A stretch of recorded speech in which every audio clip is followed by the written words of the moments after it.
Good afternoon. It is 2:58. I'm Joseph Bonanno live from the 104.5 The Zone studios. Following the 29-7 loss in the preseason opener versus the Bucs, the Titans are headed to Atlanta for a week of joint practices with the Falcons. They'll be back on the practice field tomorrow and on Wednesday before the second preseason game on Friday night. In NFL news, Eagles Pro Bowl guard Landon Dickerson is thought to have suffered a meniscus injury to his right knee during practice this weekend. Dickerson is getting additional options to determine the next course of action and how long he might be sidelined. In college football news, the preseason AP Top 25 poll was released today. The Vols just snuck in at number 24 and were the last of 10 SEC teams that made the cut. The top 5 teams to start the year are Texas, Penn State, Ohio State, Clemson, and Georgia. For your foundation repair, whatever needs, you need to visit USSTN.com. Breaking news at once on your home for the Titans and Vols. This is 104.5 The Zone.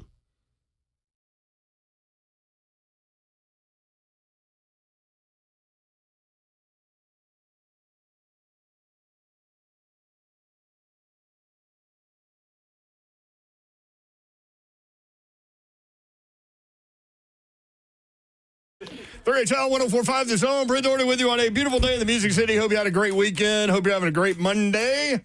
We have football to talk about today. It is football to talk about, Yoro. Don Davenport is here, y'all. What up, people? What up, Babsy? Happy Monday, everybody. Is this the part of the year that you give a little damn about your reputation a little bit? Nah, I used to. Kind of went away. It evaporated. Dang. Wow. Yeah, that was a Just drive that song off a cliff. Oh. Uh-oh. Oh, come on now. Who else? The Tennessee Titans have signed quarterback Trevor Siemian and waived quarterback Tim Boyle. Also, center Lloyd Cushenberry has passed his physical and is being activated from the PUP list. Okay. Hey, man. Why did you start dying laughing? Because that's wrong. That was wrong what I just did. that was dead wrong. I laughed because you can perform so badly and not have anybody behind you and still get fired. Like Tim Boyle, they came time out From Zach Lyons. 90 quarterbacks played in the preseason so far.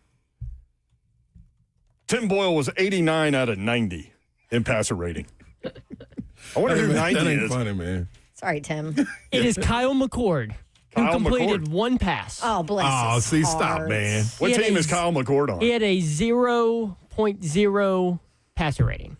Wow. What team is Kyle McCord on? I couldn't tell you. I think the Eagles. Is he still there?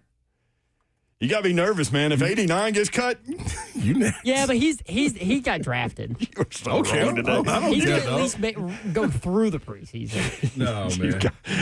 You got me chuckled. Dude, that's messed up. But how much did he even play, though? He only attempted one That's what I was going to pass? say, I think Babsy. he Exactly. attempted 4 passes. Zephyr. Okay. I can look it up exactly. Tim He Boyle. is with the Eagles. Tim Boyle was 4 of 13 for 24 yards.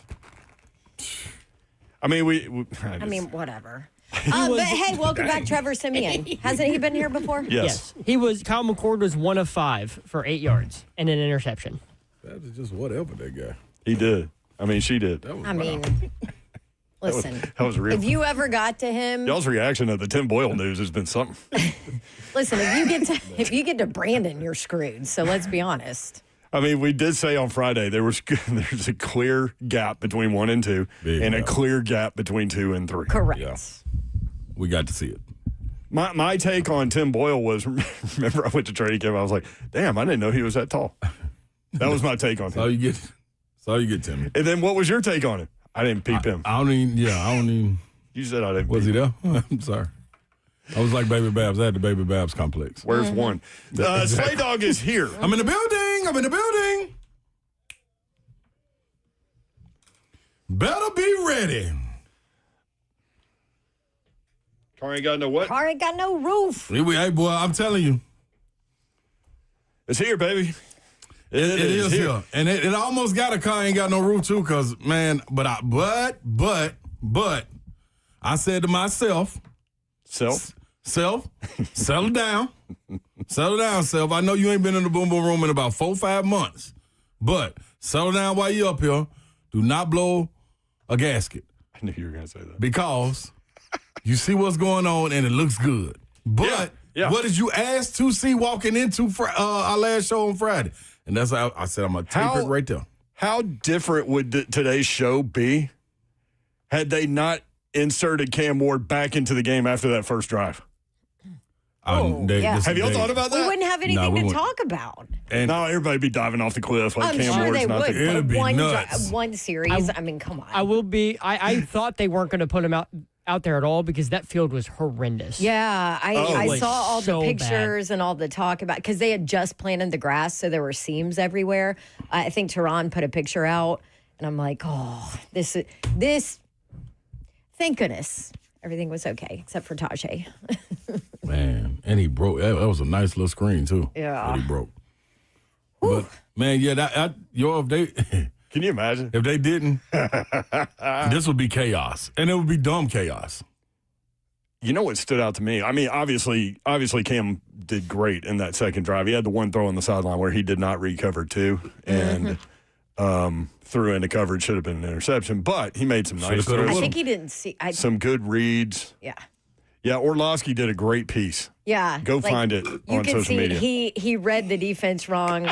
They changed. He didn't see it post-snap. He didn't realize what was going on. I mean, that's going to happen. That's certainly going to happen to him, especially rookie year. But he put two other Orlovsky went through two other plays where he did diagnose it pre-snap, and he looked people off with his eyes. That was what I noticed. Yeah, which is kind of advanced. Like, I felt like even he was in a much better place on the good plays than even Will Levis was at this time. Quick side note, the back of my seat is like cold and like feels wet. Was Zach Lyons in here just sweating? Gross. Cold, man. It's disgusting. Like a fish. I mean, it is. There's a lot of weird things going on around here. I don't even know what Bert is doing, drinking. It looks like he's drinking bath water or something. That don't look like bad. I don't know what that's. I don't know what that is. It looks like larva. Yeah, you grab that at the bottom. It does look like larva. What is larva? Like little, parasites. Oh, tiny little parasites. Yes, there's if you go on TikTok, like people are showing blueberries that you get at the grocery store. If you soak them in salt water, sometimes these little larva things will come out. See? Yeah. Everybody get what? It's like little baby. What do you call them? Little baby parasites. Yeah, little baby sites. Yeah. See, I wish we just go back to the world where we ain't had to figure out none of this. Yeah. The McDonald's was still good. Right? Now you got blueberries. With little baby sites coming out on. Yeah. Ooh, I hadn't heard that. Little baby, she just said it. I talked about it, Yeah. But I hadn't heard it until y'all just started talking about it. Yeah. Well, I did it with my blueberries. There were no larvae in it. Good job, Brooks. I knew you'd go down there. You knew I would. That field was bunk. Y'all are hating Robert Walsh. What up, Bert? Why are you into that? What are we hating? Oh, absolutely. We're hating on those little organisms that you're drinking. You said to describe what you're drinking. He said they're chia seeds. Yeah, right. Harold has a good point. He said he also had Chig right there. There were two receivers in that route. Yes. Like, I couldn't even tell who he was throwing it to. Mm-hmm. So somebody was in the wrong place. Well, good thing the ball was in the right place. I mean, it wasn't. It just wasn't big. I mean, hit a DB right in the hands. Talking about on that route, yeah. The other thing that stood out was the offensive line looked great in pass pro. I haven't seen clean pocket. A clean pocket like that Right? in 2 years. Maybe 3. It's been 2 years, maybe even 3. Maybe 3. I mean, it's close to when baby Babs was born. Yeah. And she's in freaking elementary school now. Come on, man. It's been a long so time. long.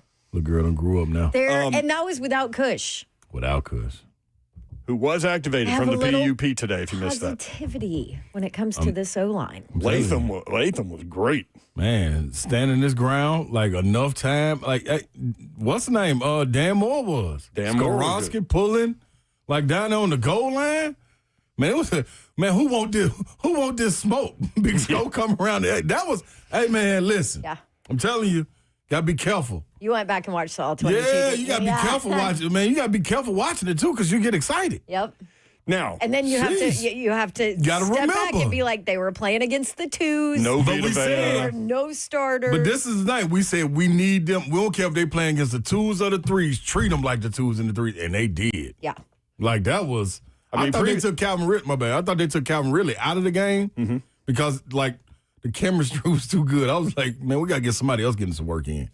Like we went to him 3 straight times. 3 in a row for 50 yards. I mean, wouldn't you? Those were all beautiful throws. And that one long one across the middle was because Cam had enough time to sit there and let that route happen. Man. And Ridley's so good, man. He just sat down in the zone. Dude, Didn't extend the route. We've been so deprived and didn't even know it. That's crazy. But you I think we knew it. No, like, but we been getting fed though, because King Henry was still around. Yeah. There was still a little hope with Tannehill for a second. Then Will Levis played in the Falcons game, gave us some hope. So we were just getting the little baby spoons with the little port. They were doing the airplane with us, but we've been sitting here starving with a whole meal, and they wouldn't give it to us. They just keep doing the airplane with the spoon. We ain't no airplane with that spoon. Not with the Cam Ward spoon. You can watch us live, YouTube, Facebook Live, Twitter, and Twitch. Twitch, please. Steven on YouTube. Rutchich looked good, subbing for Zeitler as well. He did. Yes, he did. I mean, like I said, Just be cool. we got to keep your powder dry because they were playing against backups. Yeah. But we will take any positivity we can when we talk about pass pro. Plus looking for Any of growth. it. Yes. We're looking for the growth, and we got to see it. You got to see something translate from practice where it was a little chaotic, like not understanding what you were going to see from Cam. Was he going to be a little confused? Was the offensive line going to hold up? Guys running routes. But remember, it was a week ago when it was in question, like, are the receivers getting separation? Right. You know what I'm saying? I was worried. Yeah. So we And some of those picks, I'm like, on the receiver, Yep. on Cam. Yeah. I know at least one of them was on a receiver. Yep. 615-737-1045. If you want to react to the Titans preseason loss in Tampa, you can. 615-737-1045. Bustin' Diamond on YouTube. See you, Tim Boyle. Dang, man. Yeah, that's everybody hard on board. Listen, man.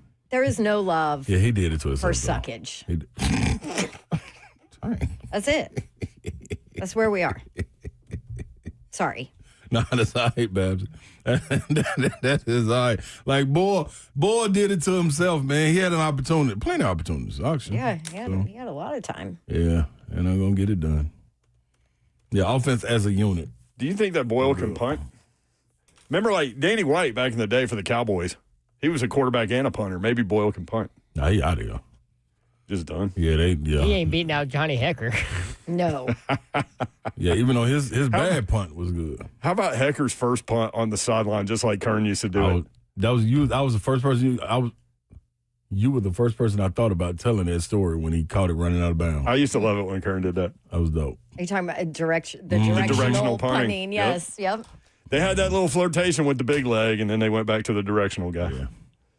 615-737-1045 if you want in at 3HL1045. I did talk to Will Bowling today. What are you talking about? He said that he thought his heart stopped the first time they got in the Tampa Bay got in the red zone because they fired the cannons when they get in the red zone. Oh, that's the worst. My goodness. Why don't they just fire them when they score? Why you got to get in the red You zone? should have they don't seen it score. pregame when they were testing the cannons.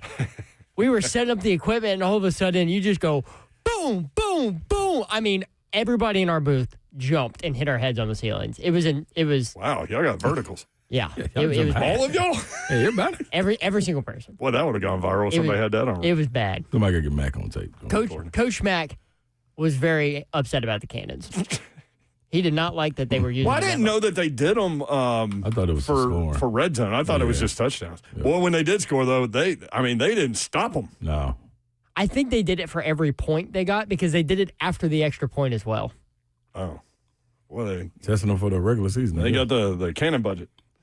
Titans are in Atlanta. They did I see that they got there at 4 a.m? Ugh. But they off today, though, right? Off today. Well, But still, that's brutal. they have joint practice tomorrow, joint practice Wednesday, walkthrough Thursday, game on Friday this week. Mm-hmm. So we will handle the pregame show. Denard Wilson has stressed stopping the run. Tampa ran it 41 times for 178 yards and 2 touchdowns. They showed him at the end of the game, toward the end of the game, with some of these gassing runs, and it was almost like, I don't care who's out there. We've talked about this. What are we doing? Yeah. He looked pissed. Yeah, defense, they couldn't stop a nosebleed. You could definitely see the difference in the depth, I thought, with that. More so than the offense. I mean, offense, Big Jeff wasn't out there. But T-Sweat wasn't out there. As soon as they took Cody Barton out, and, you know what I mean, the guys, air quotations, like, it was like, whoa, wait a minute. Yeah, we living on the prayer on this one. All right, Bon Jovi. All right, more of your reaction when we come back. We've got some thoughts, some pluses and minuses. What did you see? What was your takeaway? 615-737-1045.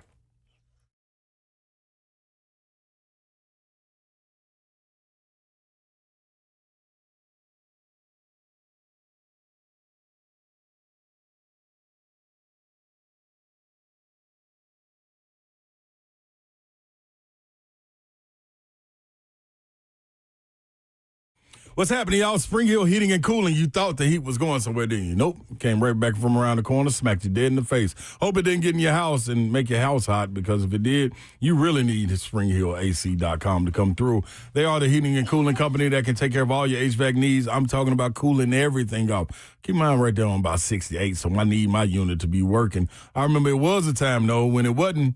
No. And I called my guy Kevin and the fam. They came on out and made sure that things were taken care of. Just added a little cooling to it. That's what, I don't know these things, but they do. Spring Hill Heating and Cooling, they offer free service calls with their repairs, plus low monthly payments on those repairs. So if you turn it on, realize quickly it's not working the way it should, don't wait. You need to call them right then and there. You call another company about your unit and not sure if you agree with what they said, well, Spring Hill also gives free second opinions. So you can always be confirmed you are getting what you need at an honest price. That's what they do. SpringHillAC.com is where you head to. Spring Hill Heating and Cooling.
Ward drifts straight back. He has all kinds of time. Wants to take a shot. Calvin Ridley wide open in the Tampa secondary. Inside the 40. Stays on his feet down to the 38.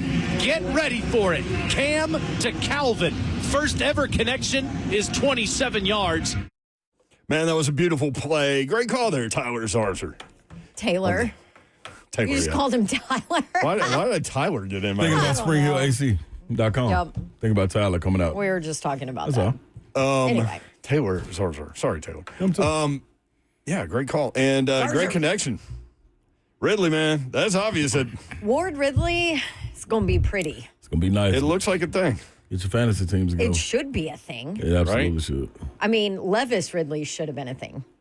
Yes, it should have. Although, having said that, I still have no idea how that guy caught 1,000 yards worth of passes last year with those quarterbacks and on that team. That's something. 615-737-1045. 615-737-1045. Cam Ward, 5 of 8, 67 yards. So 0 for 2 to start. Then that second drive, 11 plays, 65 yards, 6:38 off the clock. Ward was 5 of 6, 67 yards on that drive. That definitely goes down in the plus category. Absolutely. Maybe that first quarter goes in the minus category. I mean, they only had the ball 3 plays. They were in 3 offensive plays. Just couldn't stop the run. 5 yards in the first quarter. 615-737-1045. Chalupa in Spring Hill. Chalupa, what's up, man? How are you? Good, man. How Good are to hear you? from you, brother. Man, it's been a hot minute. Can't wait to get a remote to see you guys soon. Be good. My question is for the defense. Getting off the field on third down. I think it was like a 3rd and 12 or 3rd and 13, and they gave up like a 10 or 12-yard pass play. Where now it was 4th and 1, and then the Bucs went forward and converted.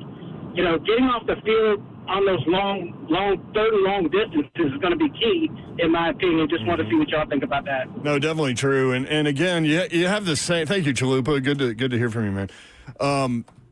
You have the same concerns, right, coming out of this game with regard to pass rush. They have 1 sack from sack lines. Let's see. Defense ended with 9 pressures, 1 sack, 2 hits, 6 hurries. They weren't really scheming a lot up. I didn't notice. Did you notice anything on the y'all 22? Pretty basic on defense. Yeah, but this is what I think people got to remember. I think a lot of people have been talking about the edge, which we couldn't get. We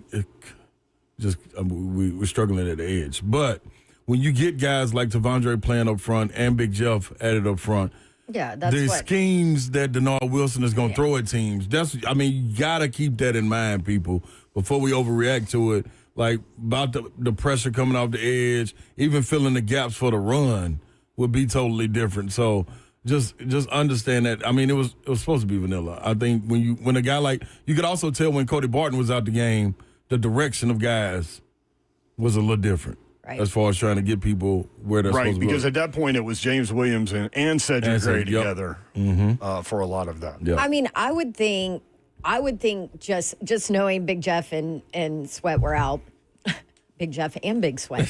Are you not a little concerned about the secondary from what you saw? Me, I'm not, and the only reason being is because Winston wasn't there, who's going to have an impact. Quandre Diggs wasn't there, who's going to have an impact in this lineup, regardless of how we look at it. And I think Amani Hooker is able to roam differently when those veterans, not Winston, but Quandre Diggs is in there. I thought he played differently last year before Quandre Diggs went out, with Quandre being kind of like a rover, leaving Amani Hooker back where he can just kind of be air traffic controller. So just knock everything down over here. Yeah. But that's not open. Season's here. Let's go. I don't know. No, you're good. I can see it. A little trickle, that's all. Yeah, but that's the defense. I'm concerned. I'm concerned. I need our starters out. That's all. I'm concerned unless I see my starters. Also, from a depth standpoint, Zero. Although Gabe Judy Lally. I thought he did well. Did good. Yeah. He did good. Yep. He did good. You know what to expect from What about Femi? my jury out. He looked a little lost. I heard mixed. What am I saying? Mixed reviews on him. Like some people were happy with him. Some people, I was like, it was just I was just all right. I was less than impressed. Yeah, when the ball was in the air, like, he was like see-ball, hit-ball guy. Right. But I'm with Dawn. I thought he had some trouble, especially, trepidation. Yeah. Is that a good word? I think you're on it without Cody Barton in there. They don't communicate the same way. Yeah. And so maybe the younger players don't. One thing I have problems with too, with Femi, and I'm sure hopefully it'll grow out of him, but he's always around the tackle, the pile. Mm-hmm. So I don't know if that means you're a second late, you're a step behind, That's what I think. You know what I'm saying? Mm-hmm. Like you waiting to analyze and like, okay, I'm going. But like he was always there. Like when somebody getting him out the ground, like he's right there walking away from the pile. So it's preseason game 1. Mm-hmm. But instant evaluation. Yeah, but it's some work to be done with him. James Williams, 7 tackles and a tackle for a loss. Cedric Gray also with 7 tackles. The head coach talked about those two guys in his media availability yesterday. Yeah, he's done a good job. I thought he set the tone really well in the opening kickoff. There was some things that he did well at the linebacker spot over the reps that he had. I thought he was productive on the ball. He had some tackles. He keeps coming along. I think him and I think Cedric is worthy of mention in the same sentence because I thought both of those guys played a healthy amount of snaps and they did some things that were really positive and encouraging. So again, in the same vein as some of the stuff that's not as good, you take it for what it is and you're encouraged by what you see in the first preseason game, but we still got work to do and we still got to keep coming along, but happy with where those guys are at the moment. Talk about James Williams first and then Cedric Gray, obviously. So that's the head coach. Again, they will practice with the Atlanta Falcons tomorrow and also on Wednesday. Then on Thursday, they'll have a walkthrough. 615-737-1045. Dewey, Cheatham, and Howe. That was a good call by Taylor. That is true. Ty says Tyler Lewan. Yeah. I make mistakes. 615-737-1045. Tristan in Brentwood. Tristan, what's up, man? Hey, I thought the offensive line was superb. Like, that was the first time in years. Glad that Mike Vrabel is gone. I like the passing game. Cam Ward was, going to his ride, and I thought, oh, here goes another interception, but he threw it out of bounds. That was way to go, Cam. Way to grow up. And our defense, yes, shocking, but at least we scored 7 points, and yes. Thank you, Tristan. Look at Tristan being positive. Mm-hmm. How about that? Usually doesn't happen. Mm-hmm. I like it. I'm with you on the offensive line. I get that the starters weren't in for Tampa Bay, but we've seen the last few years, the Titans' offensive line can't block anybody. I don't care who you put out there. Right. It's true. It's been so bad that, I counted almost 4 seconds once. Yeah. I mean on that first ball to Ridley across the middle, he had perfect pocket. He could have still held it longer. Yep. Yeah. Kent on YouTube, the way y'all are acting, it's preseason game 1. He's a project player. Chill. I thought that's what we said. That's exactly what we said, Kent. Thank you. Are you talking about Femi? Yeah. Yeah, but I was still a little disappointed. Well, he looked like a young player that was trying to dissect early in a play, and that made him a beat late. I think y'all are both right on that. You know what he reminds me of? Cedric Gray when he first got here, where he just wasn't there. Except he's a second round. I just kept thinking there mentally. I kept thinking about what Cosell said about him. Body beautiful. He is. I'm telling you. That's a big dude out there running. If he can get, So he also hasn't had a lot of time in that position either. Going back to the offensive line, you were talking about how he had a lot of time. So Warren Sharp, after the game, put out some stats on Cam Ward's to be. One of those is he had 3.04 seconds to throw, which was the 4th highest out of all quarterbacks. On average, yeah. Yes, on average in the preseason, or in the first week of the preseason. There you go. I'm going to throw up, too. You're going to throw up? Yeah, in a minute, but not yet. I'm going to throw this one out this time. This is why you need guys playing in the preseason. So I just watched the play. The pass was complete by Tampa Bay. Amani Hooker. If this is game 1 regular season, he probably picks that off. He was. Is that the one where he couldn't figure out what to do? Yep. It was like I'm behind the guy, but I got to get beam on it. Yeah, like it's that right there. That's why. So that's the part where we've been talking about with guys like L'Jarius Sneed being able to get out there and knock the dust off and knock the rust off, because you need instinctively to be able to make those plays. When Amani Hooker got up after that, it was like, golly, I had that. Like, what am I doing? So that's preseason. That's preseason for everybody. But I did think in that first drive, even though like they were gashed, he held them to 3. Mm-hmm. Oh, there you go. There's a positive. You know what I'm saying? And this is without your guys up front. And it wasn't I only saw one blitz. They blitzed Amani early. And after that, it was just kind of. Not against starters. Yeah. Like, we cool. We're just going to play it. Well, I think they need to obviously work on getting pressure without blitzing. Yeah. That's my other guess is that Denard Wilson has like 6,000 blitzes in his book right now. Yeah. Because I think he knows that they're going to have to manufacture pressure. But, they had the 1 sack. I think when you push Wilson, though, when you push Big Jeff to the edge, like with him the way he is, him being able to move around, Draymond, we're going to need a big – my bad, go ahead. I was going to say, Draymond Jones had an opportunity for a sack early on, and his feet, he just slipped. And I don't know if that's coming around the edge, the field conditions, but he had a free run at Kyle Trask, and he ended up on the ground. I even thought Ridley could have been gone a couple times, but the field was so bad. We kept getting Will Bowling, his reports from the sideline. It was just it is horrible, and like they didn't want to take any chances. Yeah, I'm glad they let them play. They were successful and got them out of there, because we needed to see that action. So Zeph went with Titans Radio, your first big responsibility for them. How did it go? Good. No major issues. Knock on wood. That's a win. It's preseason for everybody. Preseason for the Zephyr. Now, it was really cool getting off the bus, and I thought just, the equipment staff were going to be there, and I see Cam Ward, first one off the bus, first one waiting in line to get into the stadium at 6.5 hours before the game started. That's crazy. And he was, he was I think Xavier Restrepo came with him. I think it was those two were the first two off the bus, first 2 players at the stadium.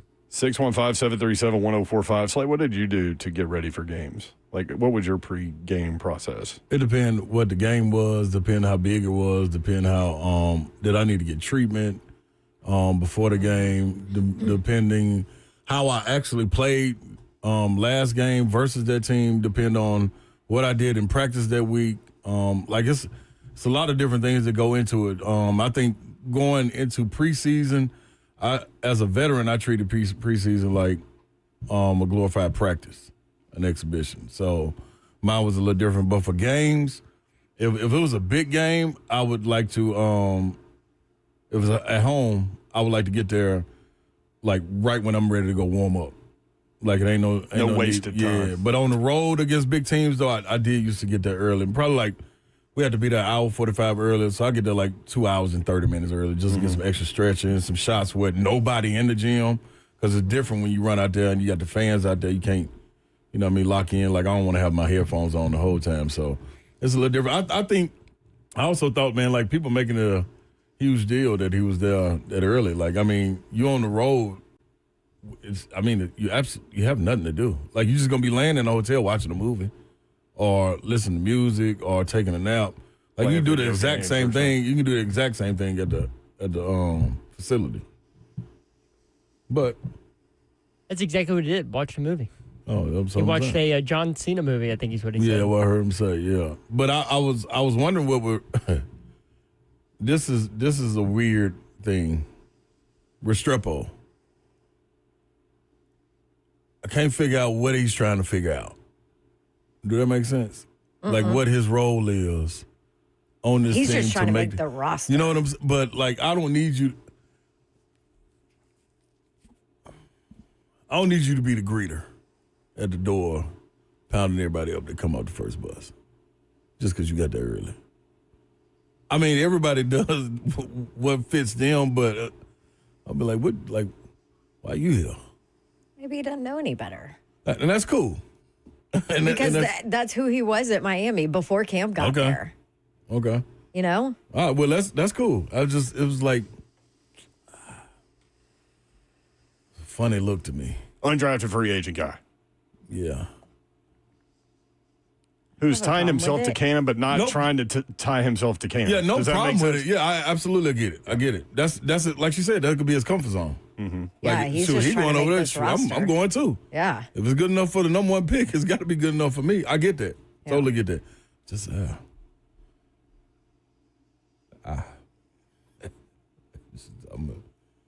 don't know.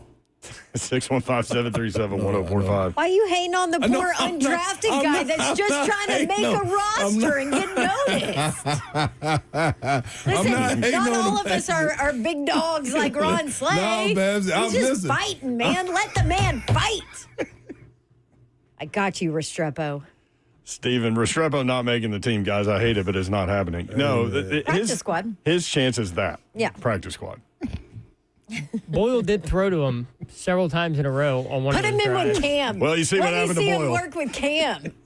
I don't Put think Restrepo in with the ones. I don't think he hit him once, but he threw his direction. I mean, Boyle didn't hit much. Well, he hit the other team. Except the pavement. So Ramon had a problem with it too? Big Savage had a problem? I don't know. I ain't get to talk to my boy today, man. I was in, I had some weird stuff going on in therapy today. But what was weird going on in therapy? Dog, they got this blood flow restriction machine. And I usually do it. It's called blood flow restriction. They wrap it around your thigh, at the top of your thigh. And I'm used to doing it on my leg, my bionic knee leg. That's cool. But my left knee's been hurting a little bit, so they wrapped it on both. So I had two of them on. It constricts, like, I can't even explain it. That messes with my head. Dude, I freak out when I get my blood pressure taken. See, that's immediately what I thought about. It's that. It's that. Yeah. But, okay, so then when you resting, it keeps going while you sitting there resting for 30 seconds. So it just keep on squeezing. And then as you start going, like working your leg, hey, man, listen, don't nobody want to do that. So I couldn't talk to my boy. But, yeah. He had a problem with Restrepo, the greeter? Is that what we're saying? I think so. That's what somebody in the chat said. Oh, okay. Yep. I just think it looked a little funny. So for those that missed it, Boyle has been released, and they have signed Trevor Siemian at quarterback. Life comes at you fast. I'm cool with that. I would think there's a smaller gap between 2 and 3 with Siemian as opposed to Boyle. Oh, no question. Yeah. He's got NFL Simeon's experience. actually played. Yeah. Started games. Y'all were asking about Simeon. He was on the practice squad for the majority of last year. Okay. I remember him being here. He was in uniform for 3 games, but did not play in a single one. He also spent 2020 on the Titans practice squad. Mm-hmm. Well. I mean, we're talking about backup quarterbacks. Let's talk about the starters. Again, I go back to the offensive line, man. That was it. That was a win. I needed to see. And Cam Ward's second drive. Needed to see that. Give that man some time. He can deliver the football. I mean, a couple of those throws were really layered well. Yeah. And like the behind the quarterback shot where he hit Ridley on that post corner route, he led him for, 15 yards. Yeah. Yep. Looked defenders off. I liked his anticipation. Most of the time, I liked his vision. I liked the ball placement for the most part. The Calvin Ridley, that early throw you're talking about, perfect. I did feel like, and this is not the right word, but this is the only word I can use to describe it. I did feel like he was a little panicked at times. Cam. Is that fair? It's not a good word. It's too strong of a word, but you know what I mean. where his footwork's off. He's almost like dancing back there. It was almost like feeling pressure. The when one there that should have been wasn't picked off, pressure. he was parallel to, that's what Orlovsky was saying. His footwork was really bad on that play. Yes. Maybe rushed, but rushed in his head because there wasn't a pass rush for him to feel rushed in some of those plays.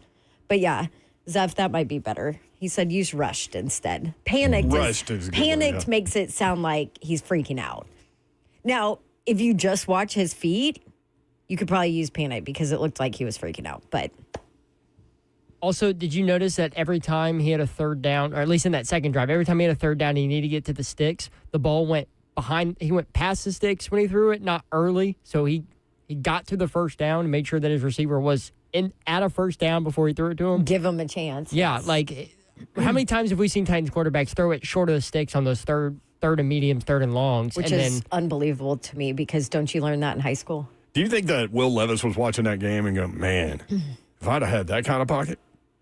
1,000%. Yeah. Or he was probably thinking, man, if I were out there tonight, we would have scored every drive. And he's probably right.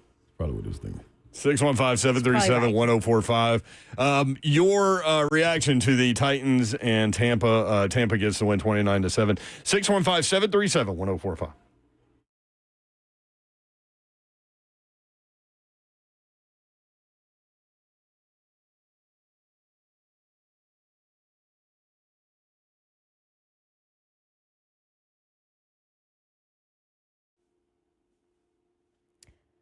Two Rivers Ford wants to tell you about zero. Zero as in zero money down, zero payment for 90 days, 0% financing for 48 months on most models. Oh, and let's just add one more zero. Zero on regularly scheduled maintenance because Two Rivers Ford is now throwing in a 2-year complimentary maintenance plan.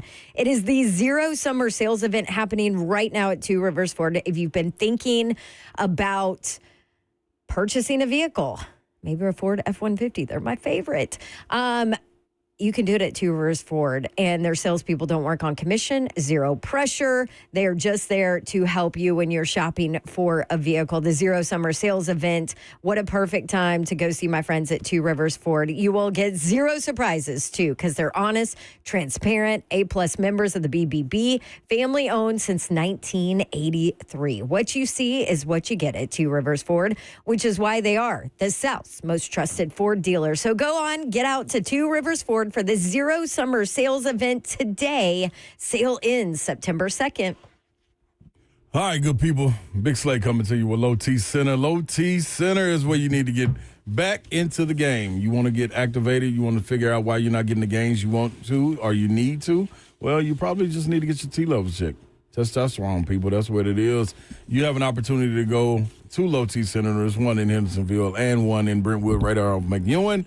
Go check it out. And not only for the fellas, but the women too, man. The women have hormonal imbalances as well, and they experience many of the same symptoms as men do when it comes to testosterone. So I'm letting you know, for the first time ever, Low T Center is now offering hormone replacement therapy for women. Low T doesn't just affect the guys. In fact, testosterone can benefit women as well. Other treatment options are available to help the women balance their hormones and bring back balance to their life. Trust and believe they get it done. They got the experts over there that's been affecting lives for over 15 years and on-site labs so you can get your results back. Go to Low T Center. Go to fixmylowt.com to book your appointment today. That's fixmylowt.com. Reinventing men's and women's healthcare.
3HL 104.5 The Zone. Brent Doherty, Don Davenport, Ron Slay.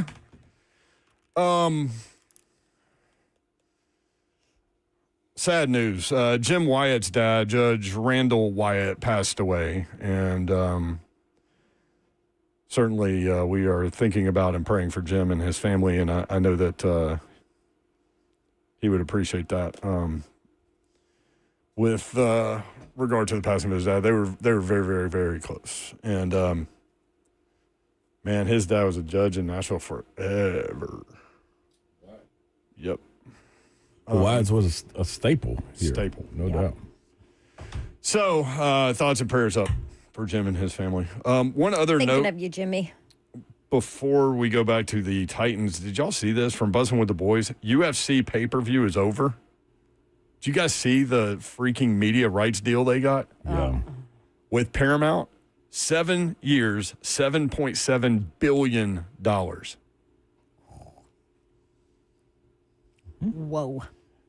Dana White already was not hurting necessarily, but woo. Whoa. That's how you go get it, man. They don't even play no games. Go get it. 7.7 billion. Let me go work this. 7.7 billion real quick. Jeez. A little light work. Little light work, yep. Yeah, 615-737-1045. Brandon Allen, backup quarterback. You guys feel comfortable with him? I'm cool with Brandon Allen. Not comfortable, but I'm cool with him. Like he need to be where he need to be. Right. Backup. As bingo. Exactly. Yeah. Mm-hmm.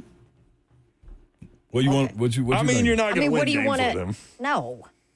There's a reason he's a perennial backup. Yeah, and I think most NFL teams, most of the 32 are like that. Yeah, it if should you be. see QB2, you're in trouble. Yeah. I mean, hell, some QB1s are trouble.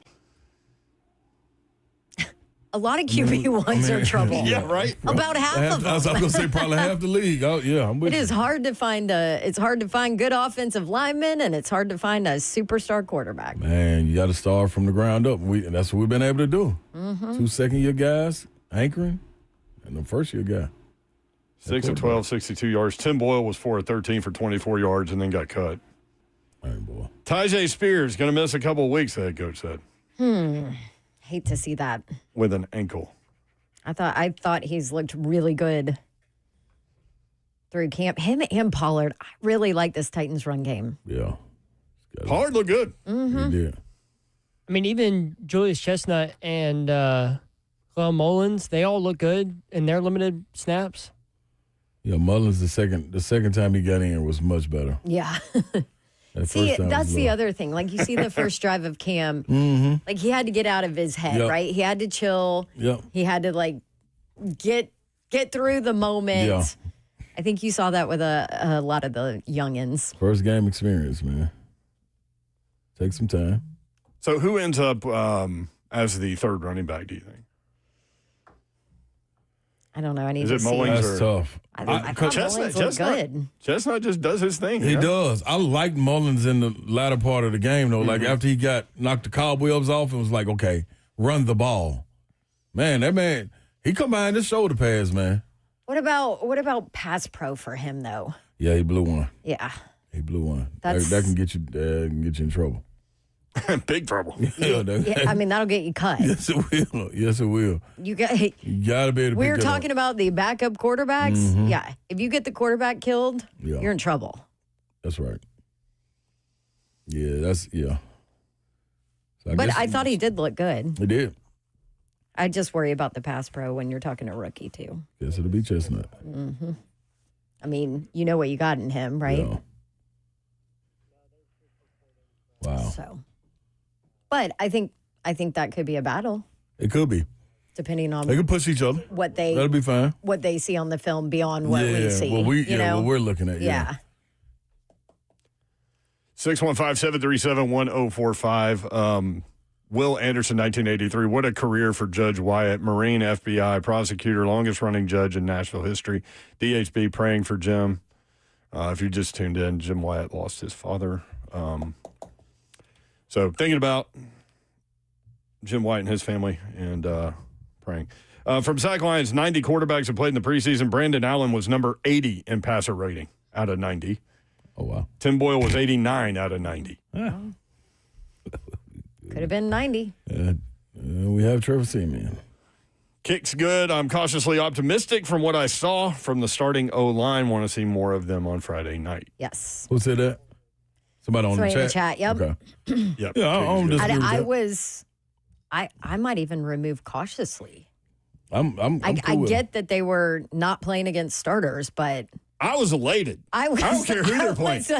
And so We've had some left tackle issues before. Oh, man. I mean, Latham did fine, but he's better right tackle, obviously. And he's clearly more comfortable. But the 2 previous years at left tackle, whoo. Yeah. And they weren't at full strength. They were missing starting center and their That's starting left guard. That's right. Or right guard. Right sorry. guard. Right guard. Right guard.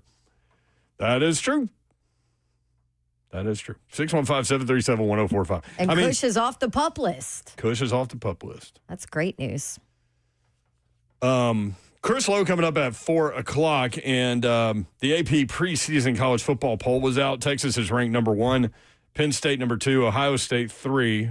Ohio State and Texas obviously playing in that first weekend, week 1, not week 0. Clemson 4, and Georgia is 5. The rest of the top 10, Notre Dame, Oregon, Alabama 8, LSU 9, Miami 10. From Brett McMurphy, every year for the past 22 seasons, there has been at least one preseason top 10 team that finished the year unranked. So the last 22 years, every year, there is a preseason top 10 team that finished unranked. Which team is it going to be? That's a good one. So the top 10 is Texas, Penn State, Ohio State, Clemson, and Georgia. Notre Dame, Oregon is my choice. Alabama, LSU, Miami. Oregon's your choice? Yeah. Okay. Yeah. So we'll talk with Chris Lowe about that. Other SEC schools in the top 25, South Carolina is 13, Florida is 15, Oklahoma 18, Texas A&M 19, Ole Miss 21, Tennessee 24 in the preseason AP poll. That just means more. That is 10 teams, and that means Tennessee is ranked 10th out of 16 teams in the SEC, but 24th in the country. I know, I guess. Isn't that crazy? Yeah. I guess you have to have like the preseason poll, but it does irritate me a little bit that you have this preseason poll and that you don't wait till maybe a week 1, because when we fast forward and the college football playoff committee is like, oh, well, so-and-so has a top 25 win, but then it was a top 25 win from a preseason poll. At one point, FSU was considered a top 25 win. That almost hurt Tennessee with the NC State game. Yes, look what they had turned into last year. You know what I mean? Yep. So I don't love that. Now, we have been told that the committee takes less of a top 25 win from way back then, but I'm like, it's all listed there in your resume when you talk about it. So that's the only reason I hate preseason polls. Yeah. One more thing from Brett McMurphy. Vanderbilt remains the only power conference team that has never been ranked in the preseason AP top 25. That's a stat. Yeah. The only Pavia school. is not going to like that. Nah, they'll use it.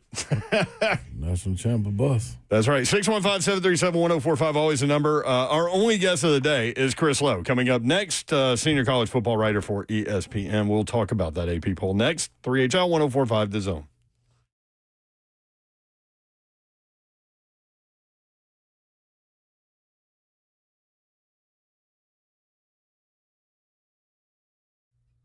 What's happening, good people? Don't you get tired of having to, load up the car, get to the urgent care, or take the kid into the hospital, or check yourself in? Wouldn't you just love if they were going to show up at your doorstep, knock on the door, and boom, voila, you got a doctor?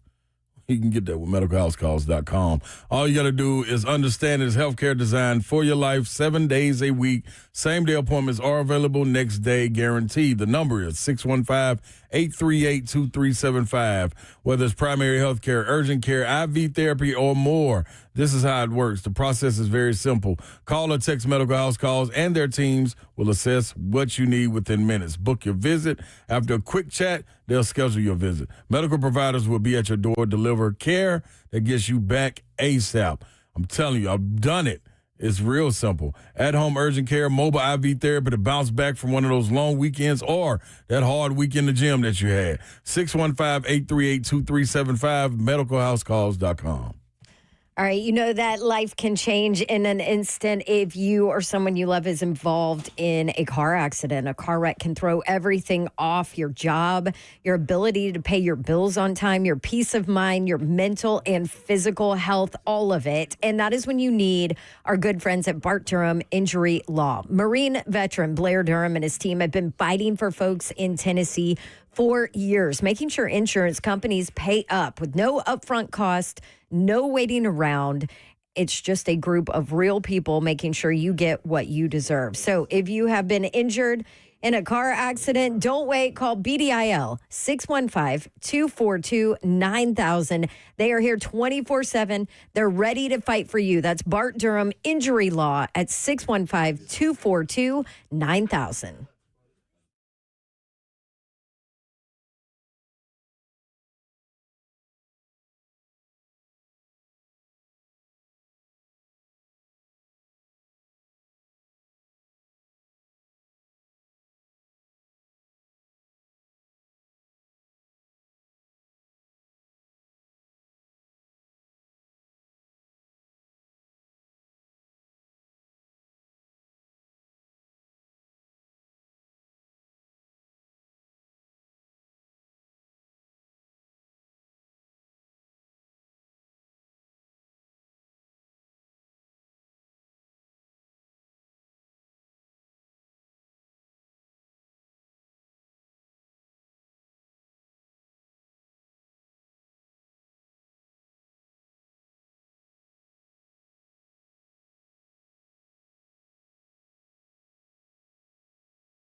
Good afternoon. It is 4:02. I'm Justin Bonanno, live from the 104.5 The Zone studios. The Titans made multiple moves today, including waiving quarterback Tim Boyle and bringing back quarterback Trevor Siemian. They also brought back center Lloyd Cushenberry as he passed his physical and will be activated from the PUP list. In college football news today, the preseason AP Top 25 poll was released. The Vols just snuck in at number 24. They were the last of 10 SEC teams that made the cut. Top 5 teams to start the year will be Texas, Penn State, Ohio State, Clemson, and Georgia. For your foundation repair and waterproofing needs, you need to visit USSTN.com. Breaking news at once on your home for the Titans and Balls. This is 104.5 The Zone.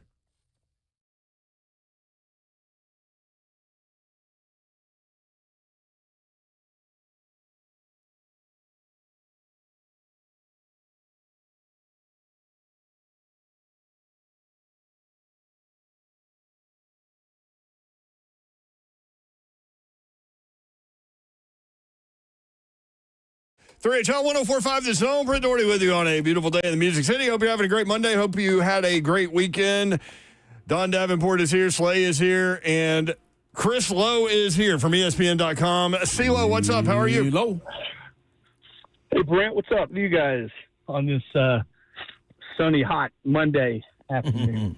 All I know is we have one more Saturday without college football. I know, that's right. We got K-State, Iowa State, and Ireland. Is that right? Yep. In Ireland, wow. Okay. Yep, and locally, Western Kentucky hosting Sam Houston in a conference matchup already. Yeah. So. See, they send you guys to Army Navy every year to Super Bowl. You guys should lobby to go to Ireland for that first college. Just some random Kansas State game. Iowa State, Kansas State. Just hang out with Chris Kleiman. You can have him on the show like Friday before the game. Babs may be over there. Yeah. You never know. We've got you covered. Awesome. Kansas State, Iowa State, right here on 104.5. Babs could do the sidelines. You could do the sideline reporting, Babs. That's right. Yeah. I've never been to Ireland. I actually have not been to Ireland. It's on my list of It's on my where list. I want to go. I mean, Not on my Yeah. list. my family's Irish, and I haven't been there, but I bet I could find a Guinness over there. Is that true? Oh, no, listen, my good friend Mike Russell, plug for my buddy here in Knoxville, is in Ireland as we speak. He sent me a picture about, 1 o'clock today with a full glass of Guinness. Oh, gosh. That's so dark. It's heavy. It's really heavy. It's good, though, every once in a while. I mean, Although, what time is it there? Yeah, that's a good point. Well, aren't they ahead of us? Yep. Yeah. Yeah. 7 hours. I mean, ahead of us. London is 6. Yeah, it should be something. So 7, yeah. Yeah, so he called me at 1 or sent it to me at 1. So whatever time that was, 7. See, that's fine. Mm-hmm. So, Chris, the AP preseason college football poll is out. Texas is ranked number 1. Are you buying into this top 5, Texas, Penn State, Ohio State, Clemson, and Georgia? I think the SEC, man, I really believe this. You could throw those top 3, 4, 5 in a bucket, and I don't know how it's going to shake out. I do believe Clemson is going to have a really good football team, and I think their schedule will allow them to be potentially unbeaten. I just keep thinking they're going to beat LSU the first game at home.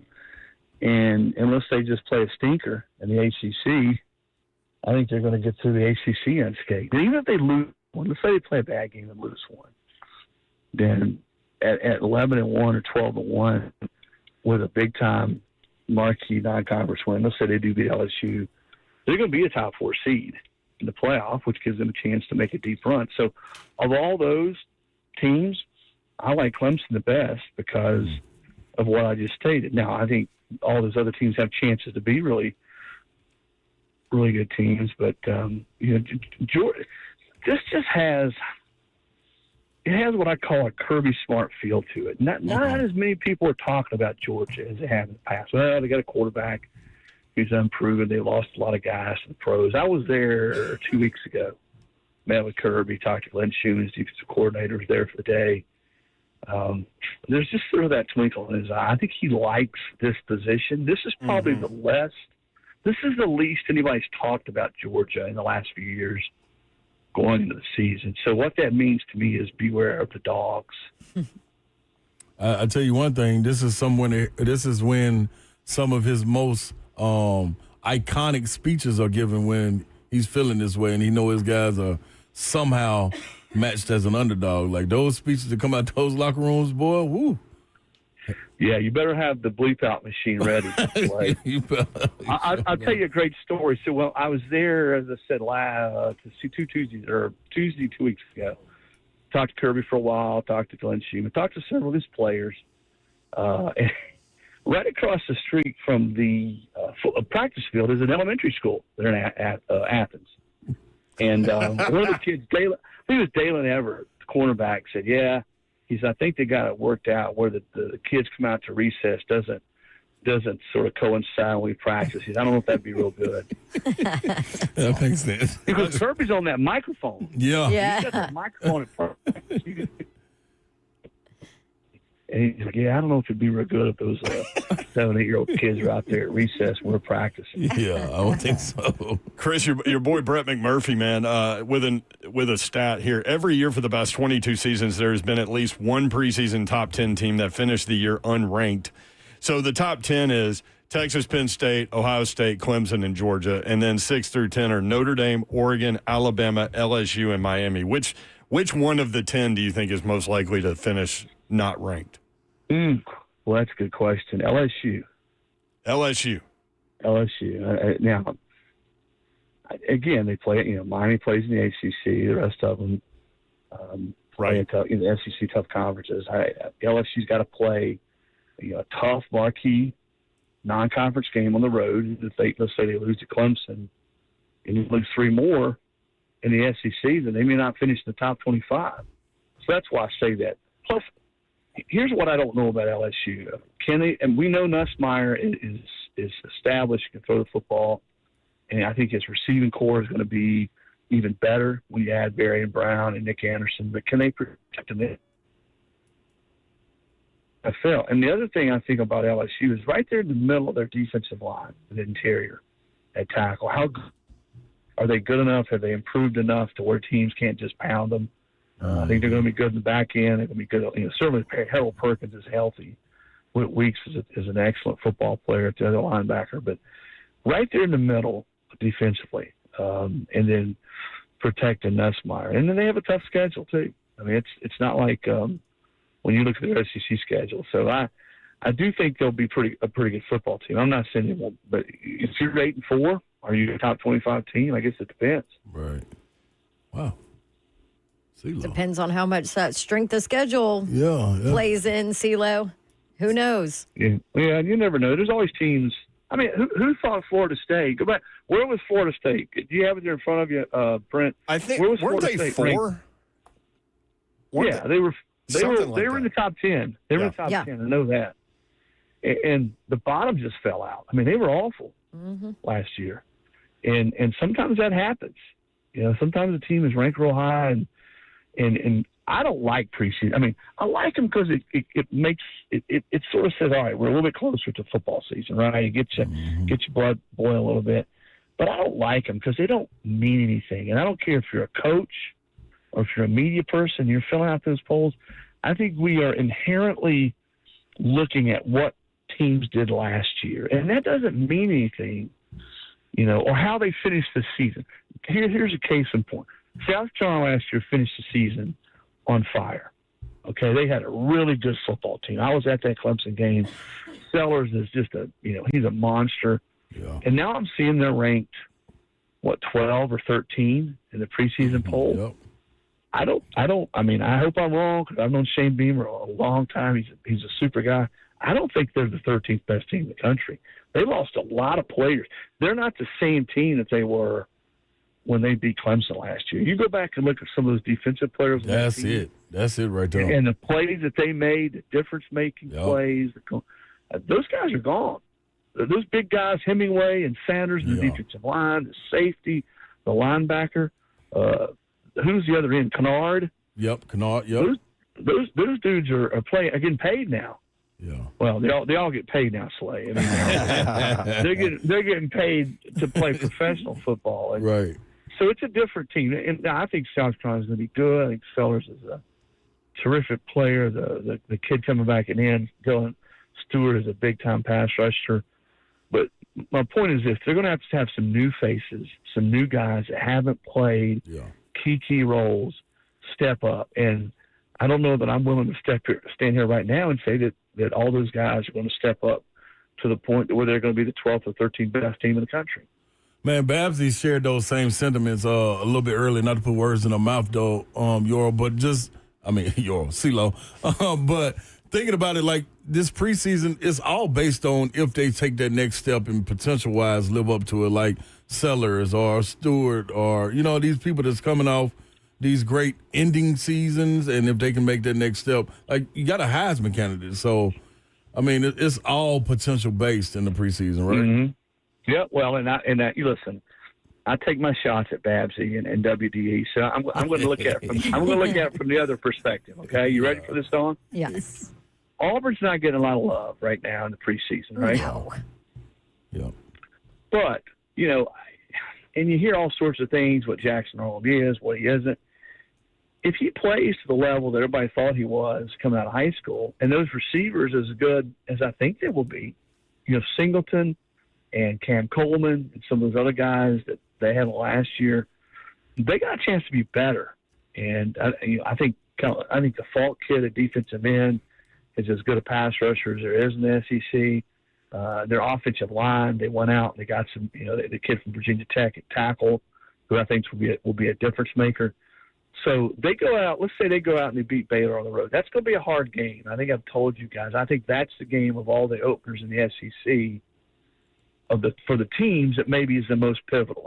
Auburn's got to win that game. If they win on the road and you look at the rest of their schedule, then maybe they get some momentum and they're that team that's a lot better than people are thinking they're going to be. Because, again, they're not getting a lot of love simply because last year they weren't a very good football team. But they've addressed or tried to address in the offseason some needs. So you just never know, to your point, Slay, how those things are going to play out. But I really think you could take team 5 or 4 or 5 in the SEC and go all the way down to 11 or 12.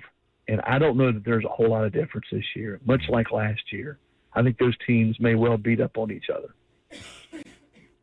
Chris Lowe with us from ESPN.com, at CeeLo ESPN on X. All right, CeeLo, 2 more for you. One being the Vols, like where they came in at 24th. Mm-hmm. Don't have a quarterback, necessarily, not one named anyway. Okay. To the national landscape. Don't have a starting quarterback named yet. Okay, not don't have a quarterback. It's splitting reps. So if you got 2, you ain't got 1. That's all I'm saying. Oh boy. CeeLo, but do you think people are overlooking just what the formula of Heupel's success has been when it comes to foundational defense being able to stop, and then that running game?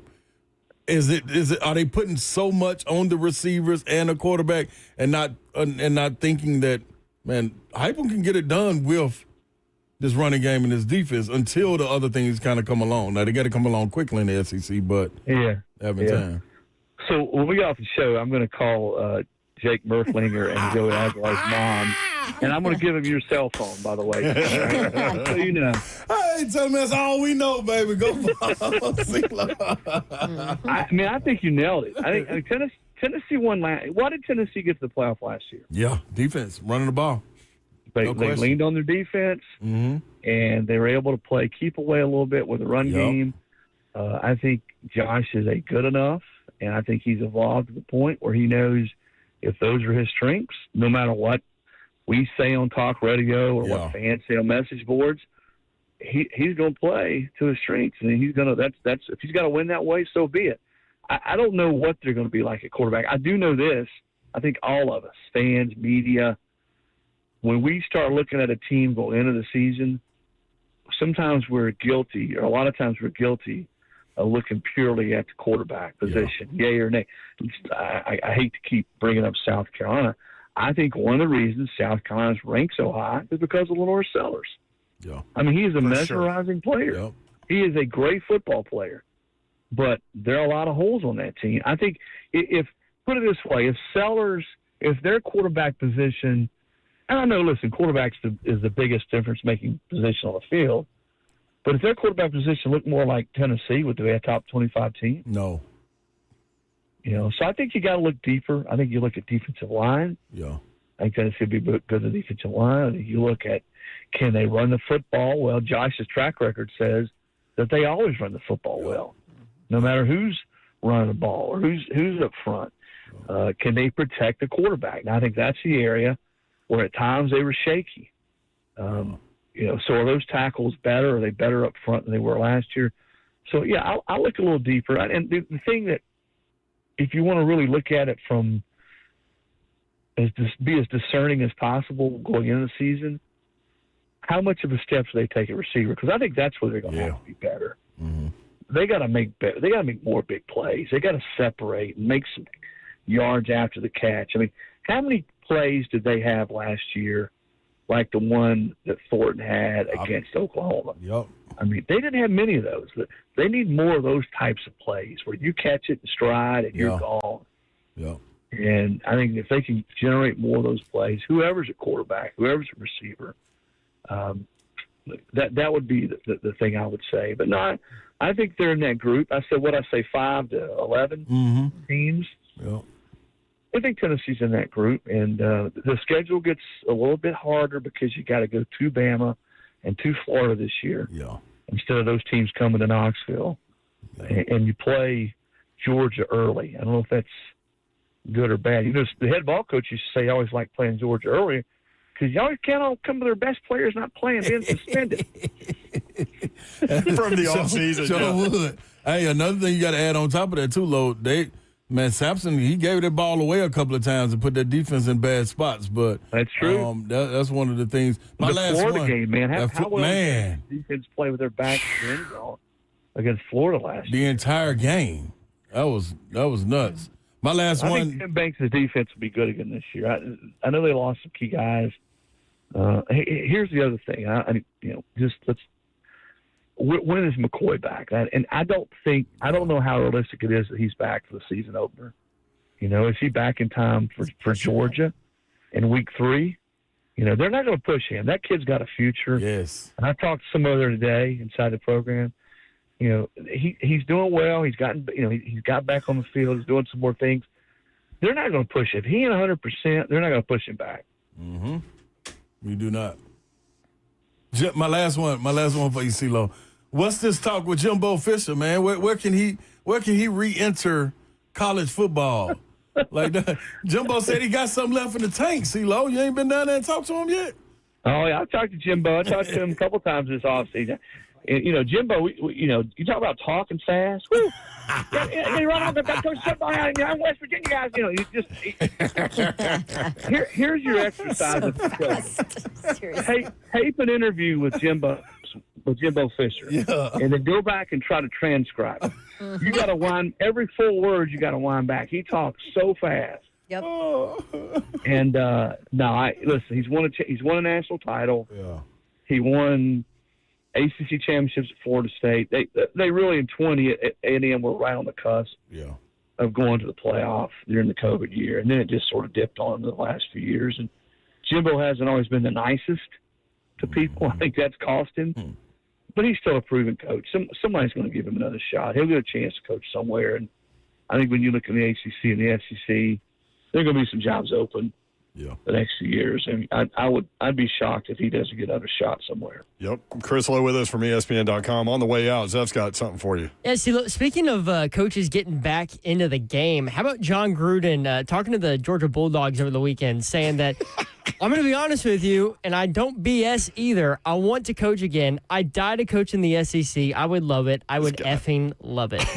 Oh boy, here we go. We all reacted the same way. Here we go. You know what? If he doesn't win, Auburn will be calling your name, Gruden. You know what I'm going to do for Slade, just for you? I'm going to go down to Calhoun's on the river tonight. Yeah.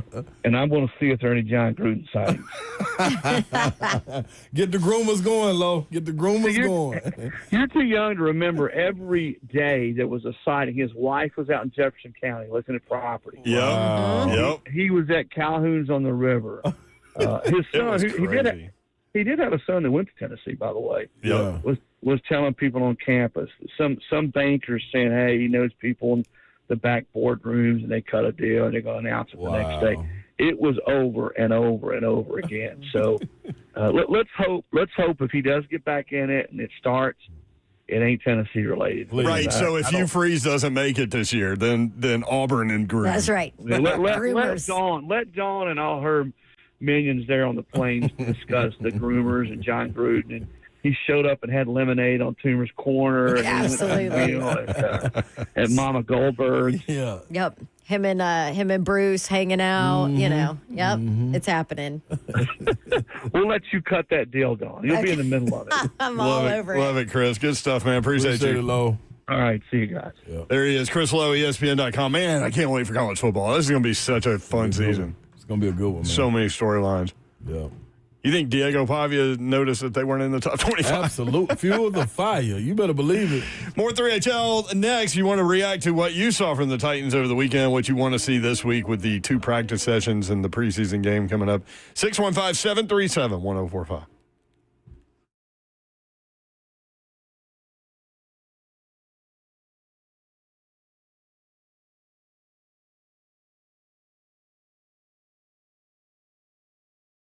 All right, now kids are going back in school, and maybe hey, listen, this is kind of the time that we need to go ahead and upgrade some things in our home, like our windows and our doors. Pella Windows and Doors of Nashville, who you need to call to be able to do that. They will take care of you, and they are rated number 1 as the leading window brand in Nashville by homeowners in this survey. Number 1 for innovation, the most trusted window brand, and number 1 for the highest craftsmanship. I could go on and on about all their accolades, but I won't. I'll just tell you that I've used Pella Windows and Doors of Nashville, and I think they're the best as well. Here's the deal. They have a couple ways to get a hold of them. You can stop by one of their showrooms. They've got one in Franklin, 277 Mallory Station Road. They would love to say hi and welcome you in and let you see all the options. Or they have one in Hendersonville, 256 East Main Street in Hendersonville. You can go there, and no matter what you do, when you call Pella Windows and Doors of Nashville, make sure you tell them to give you the Dawn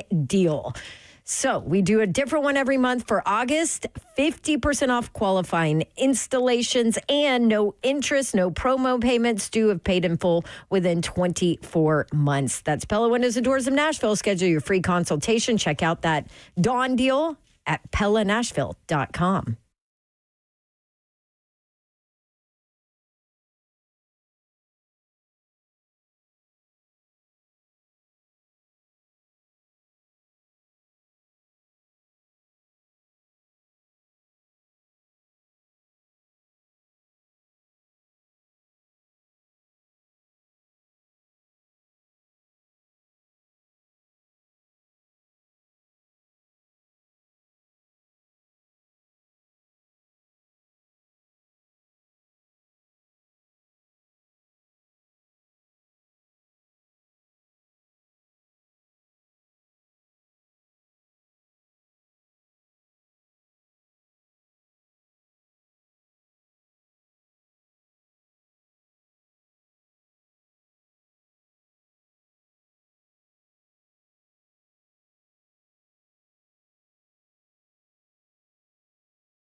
3HL 104.5, The Zone. Britt Doherty, Don Davenport, Ron Slay. Appreciate you being with us and hanging out with us. Titans are in Atlanta. They will have a joint practice session with the Falcons tomorrow and on Wednesday, and then the game on Friday. 615-737-1045 if you want in. Adrian in Columbia next up. Adrian. What up? Yo, what's up? How y'all doing? What up, Adrian? How are you? Doing pretty good. Hey, I got a question to ask y'all, just y'all thoughts on it. With us next year having the most cap space, I think at $96 million in the NFL, if we come out the gates hot, do you think we possibly can make a trade for maybe a receiver or a outside linebacker or edge rusher? Because I was looking at the free agency for next year, even though we still got a whole season to play, it's really not good. So I was just curious if we. I was just really looking to see who was available for maybe like a receiver or something to get Cam Ward some more help if the rookies don't pan out the way they should, which I don't think they will. I think they're going to turn out good. Mm-hmm. But if we start the season out hot and the franchise be like, if we had a piece like this or a piece like this, we could make a trade for somebody who's wanting more money. Do y'all think that's possible? I love it, Adrian. Do y'all think Let's go. Big picture look here, man. I appreciate you, bro. I'm with that. You're doing your homework. That's all. I would think that let's go in on this. I think the first 3 picks in next year's draft for the Titans need to be in whatever order you want. Edge rusher, wide receiver, left tackle. You down? I would like to see how the season goes. I'm with you a little bit, though. Maybe, see what the biggest need would be at the end of this season. I don't know. I really, honestly don't believe unless, it drops in our lap, we gonna need a receiver for next year's draft. Early is what I'm saying. Yeah, Ridley's got 2 more years after this. Always going to need one, right? Oh, yeah, but this is what I'm saying. I think Lockett, this ain't Lockett's last year. The way he's moving out there, I don't think this is last year. Did y'all see Corey's interview with him on the sideline? He's the happiest dude, man. He love where he is. He love where he is. He does. He love where he is. I like that. But another dude, He's the one that was like tweeting anytime there'd be a Titan sign. Hey, welcome to the team. Yeah. We'll meet you at the airport. You're not even here yet. That's the guy that needs to be greeting people. So bingo. Yeah. Cam Lockett. Give me him. But I'm going to tell you, man, I don't know if people watched it close enough. Hey, man, welcome to the stadium. But it's so great to be here. It's my first time here, too. I'm glad to see you, man. It's a great time out here. Mm-hmm. Io Manor? Yeah. Yes. Nailed it. I saw him blocking. That bingo. Yeah. So the balls ain't coming to you yet. You got Van Jefferson, you got Lockett, you got Calvin Ridley. You need to be carving out some space. He is blocking well beyond the whistle. I want it. Listen, I would not be surprised at any point in these next 2 preseason games if a flag gets thrown on him. Mm-hmm. I don't know if it was something personal in that game or what, but that young man, if we seeing that coming off the tape and watching the game, they seeing that upstairs when they watching the film. Like, okay, this is what we got. So if you can couple that with catching the ball, him and Bryce Oliver, I think they can take steps. That's why I'm saying you don't necessarily. If somebody's out there, you're gonna look at it. Don't you want to give your young quarterback toys? I think they're gonna be toys, though. That's what I'm saying. Okay, yeah. That's what I'm saying. So to your point, I'm cool with going edge, tackle, edge. Oh, edge, tackle. We need some edge. I need y'all all to chill. Edge is gonna be an issue. Baz, we need some edge. No, I don't disagree. And I ain't talking about, what the people used to brush down in school, the edges. But I'm talking about the real live edges. The real ones. The real ones, dog. We're just creating a. How early are you expecting to get this pick? Oh, well, Babs, listen, a 6-win team, Probably around 10. Yeah, 11, 12, 10 to 14. Okay. Call a little 10 to 14. Yeah, cooler that at 14-10. Easy. Throw something in the pot, Mike can jump up to 9. Yeah. Then guess what? We got something. We can go get something then. You know what? This right here. She loves it when we do this. This is. I am a Titans fan, and I have been in hell for the last 3 years. Yeah. And this is the response. We're already talking about the draft class for next year. No, you know who I sound like? And I love him to death. This is my guy, Mr. Babs. That's what I was going to say. This is a Mr. Babs conversation. I totally get why he do this, though. Do it. I can understand that pain. I get it. I want us to be great. Y'all are just battered Titans fans. We want us to be great, Babsy. I mean, how many drafts have we said, they need that defensive playmaker, the edge that you're talking about? We've said that forever. We paid Landry to be it. He just tore his ACL. And then wasn't the same him, really even though it. the stats say he had a solid, great, cool year. Yeah, but Which it wasn't, yeah. So the 10th rated player on the NFL mock draft database right now that I'm looking at is Ruben Bain, edge rusher from Miami. Wouldn't that be great to have an edge rusher that actually turned out good named Bain? In the Batman City building. the bane of your existence. This would be it. We need it. That would be amazing. We do need something, though, man. Can you imagine a guy like that, though, with Denard Wilson's system? Yeah. Keldrick Falk, Auburn, 11th rated player. He's Defensive legit. lineup. Jermod McCoy, Tennessee, corner, 12th rated player. That's going to be another spot. If we don't see what we need to see, even if we see what we need to see, we got to corner and edge. That's where I'm going, y'all. Edge and corner. I think you're really going to be looking at corner. Yeah. You ain't too. I'm worried about the secondary. Yeah. Edge from Penn State, Danny Dennis Sutton, 15th rated player. Can't come in with all them names. We got to be able to get. We got to know who you are and be able to move on. They ain't got time to be trying. Who? Danny Dennis Sutton's. No, come on. DDS. Yeah, DDS. That might help it. Edge, Oregon, Mateo Uiagalelei. Anybody with that name, no. We stand away from him. We just saw him at quarterback. LT Overton from Alabama.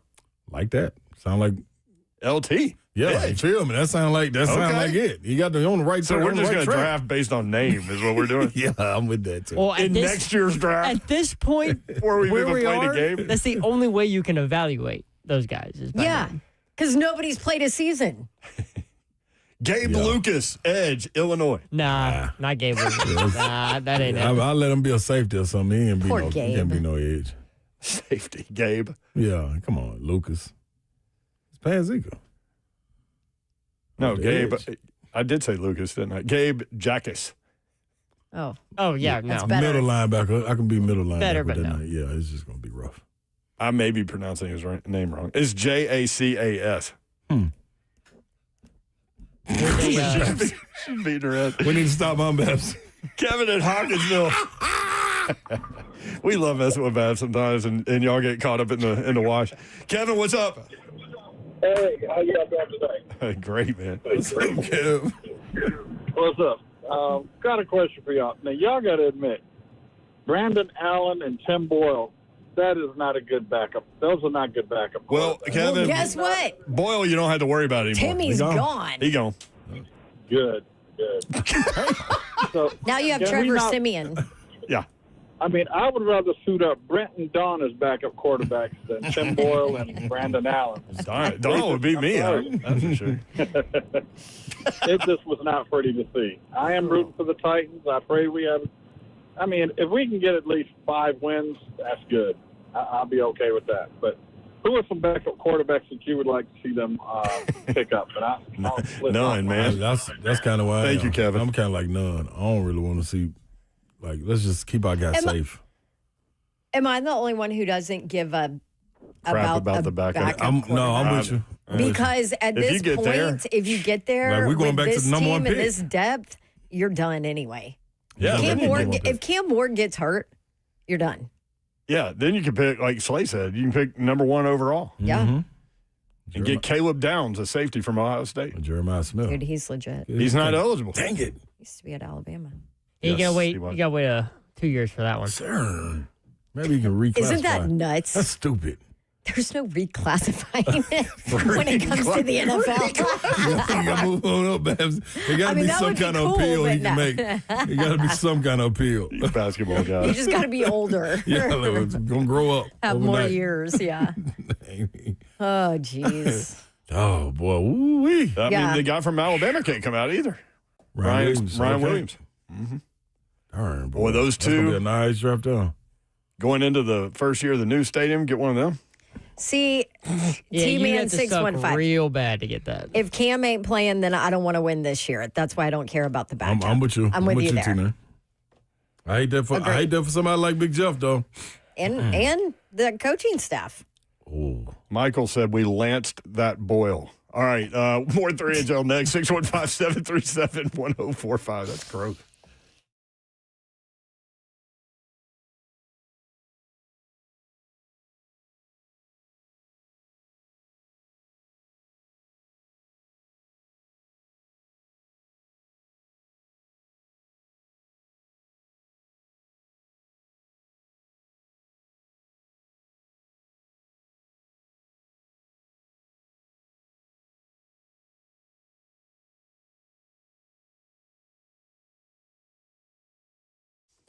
I want to tell you about United Structural Systems, man. It's been hot, and maybe some of you guys are dealing with foundation repair issues when it is hot and dry weather. Maybe you notice soil cracking and pulling away from your home. USSTN.com. Are your bricks cracking, walls bowing, doors or windows sticking? USSTN.com. Drywall separating, stair step cracks in masonry, mortar joints, chimneys tilting or leaning. These are all signs of possible foundation issue. Your house may be trying to tell you something. USS, United Structural Systems, is a foundation repair and waterproofing company that has served the Middle Tennessee area since 1994.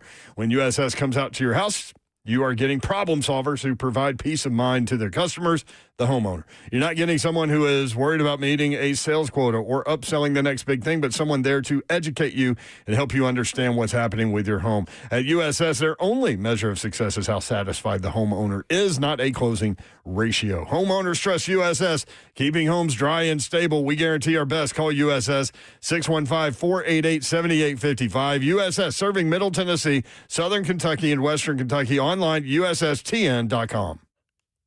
Here's an important message from our good friends at Bart Durham Injury Law. Some lawyers out there chase ambulances, and they will do anything to get your attention if you are involved in a car accident. But that is not Blair Durham and his team. They do things right. If somebody calls you after a wreck, they are breaking the law. There are lawyers that will break the law, but Blair and his team, Marine veteran Blair and the team at Bart Durham Injury Law, they don't play those games. But they are there waiting for you 24/7. So when you make the call, they answer. Local, trusted, ready to fight for you. No gimmicks, just a team that is on your side from the start. So if you or someone you love is ever in a wreck, don't forget Blair's number, 615-242-9000. They're here 24/7. They're ready to fight for you, making sure insurance companies pay up. Local, trusted, that's Bart Durham Injury Law. Give Blair a call, 615-242-9000.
3HL 1045 The Zone. Brent Orted on Davenport, Ron Slay. Talking about the 2026 NFL Draft. Don was so happy that the conversation went there. That was bad. I just can't believe it. Like, we can't live in the moment and say, hey, look at those 2 drives that we got to see the number 1 overall pick. I'm just glad they let him. in. I'm just glad they let him play that second series because today would have been a much different I don't think they would have had no choice, though. I don't think they would have been able to keep him out. 3 plays, 5 yards. Yeah. He won't play, man. Like, that's his wheelhouse. That's his comfort zone, his safe space. But that field was jacked up. Mm-hmm. He lobbied for a 3rd series. Brian Callahan did not listen. Yeah, but that second was so successful. We getting out of there. Yeah. And y'all got to turn. We got to turn around, flag, go to lunch. Yeah, like we're not going home. Like, we're on the road. Yeah, come on, dog. Not to mention the field conditions. Exactly. Let's go You're get not this taking dome. a chance. And you don't be cool. Cam Ward is not playing unless that offensive line is playing with him. Absolutely. And if you told them 2 series, then it's 2 series. Like, you're not putting Cam Ward behind any backups. Yep. Except for the backups that were out there, right? That's right. Eric on YouTube. You can watch the show live, YouTube, Facebook Live, Twitter, and Twitch. Twitch, please. The F&M Bank Chat is open. Eric writes, how much does Cam play in Game 2? I think more. Yeah, definitely more. Maybe another series? Yeah. Also, they're inside. 3 series. 3. Yeah, that's what I was about to say. You playing in a dome or a controlled atmosphere. James Pierce Jr. JP coming off that edge. But he's going against Latham, too, coming off that edge. I think they're on the same side. That'll be interesting. We also don't know what their plan is. Who they playing, yeah. On who to play. Or if they have 2 joint practices this week with the Falcons. That's right. So that will make a difference because they'll be able to get a lot of work in 2. They only had 1 with the Bucs. 1 day. There's a lot less that you get done.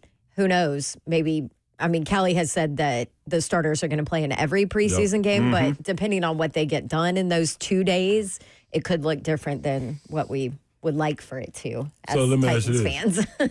Walking away from that game, who stuck out to you outside of the obvious? Obvious What's being the obvious? Offensive line, Calvin Ridley, Cam Ward. Those are the 3. Yeah, that right there. You know what I'm saying? Offensive line especially. I was, and maybe because the bar has been so low for so long. Yep. But I thought Pollard looked good. I thought Pollard did look good.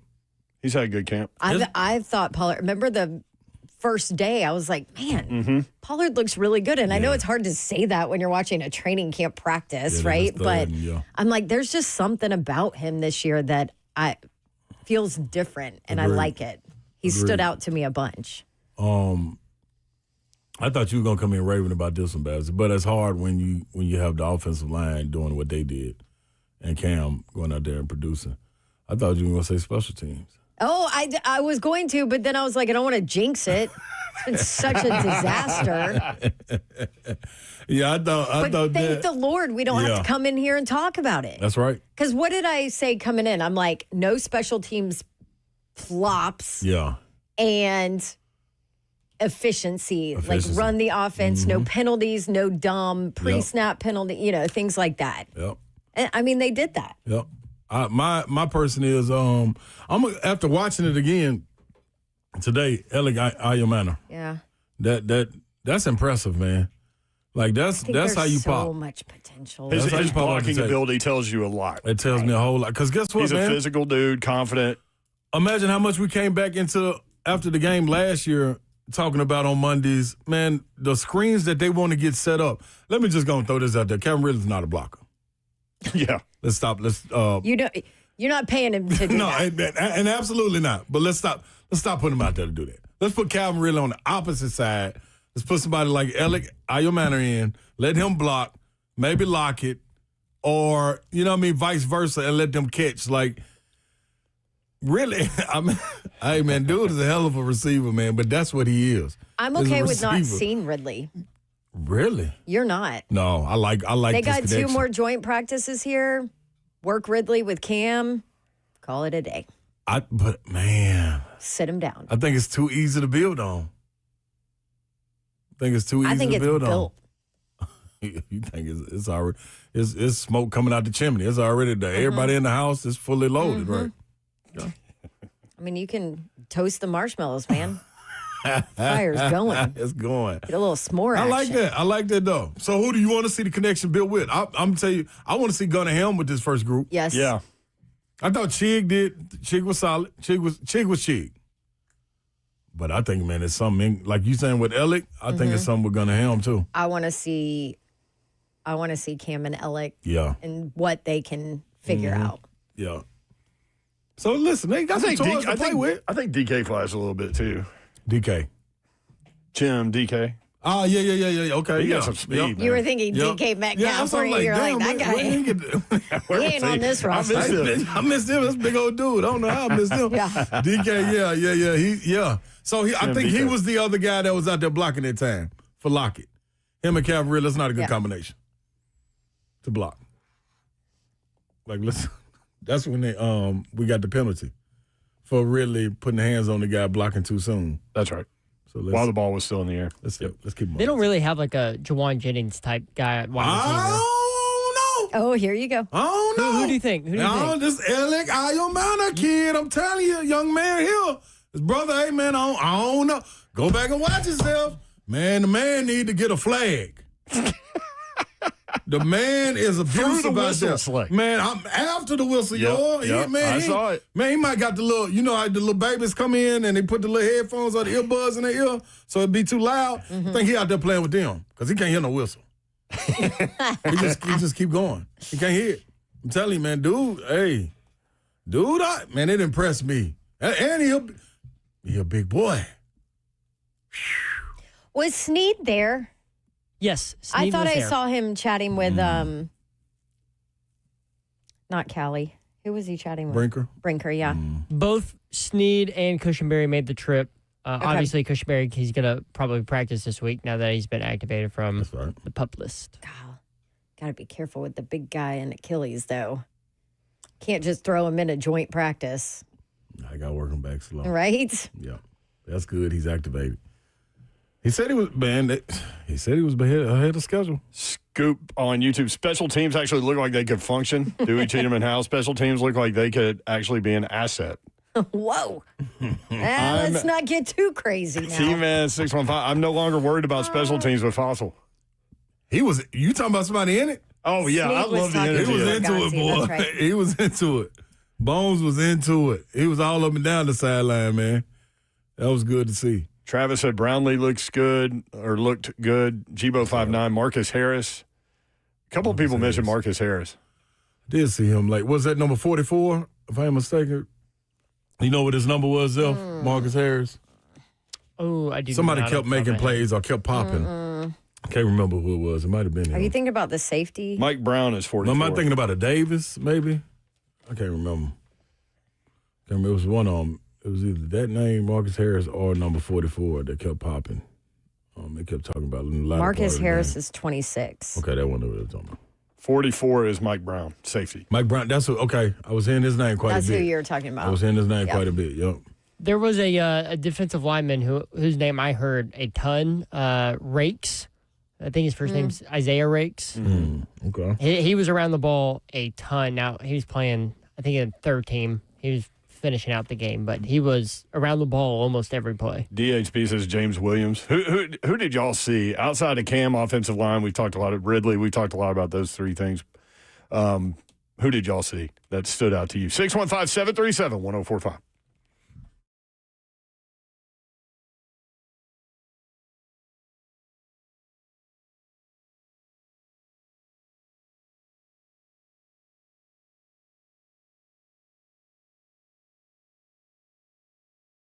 Need to start thinking about that lawn. DickensSupply.com is the website. Dickens Turf and Landscape Supply. Trey Hartsook joins us now to talk more about that. Trey, what's up? How are you? Hey, Brent, what's going on, man? Hey, happy Monday to everybody. I'll tell you, I don't think anybody knows what season it is right now, and that makes it really tough in our industry because it's like, hey, is it fall? Do we need to get ready for air raid and overseeding, or is it summer? Do we need to take care of these summer weeds? And the answer is right now, Brent, we're seeing a ton of people coming in talking to us about number one brown patch, which is a fungus that affects the cool season turf. So if you're having big brown patches in your lawn, come on down to Dickens Turf and Landscape Supply. We can get you what you need to take care of that brown patch and get that stuff wiped out to get that lawn whipped back into shape. Also, it's that time of year to even be thinking about overseeing and air raid. Like we just said, it's August, so September will be around the corner.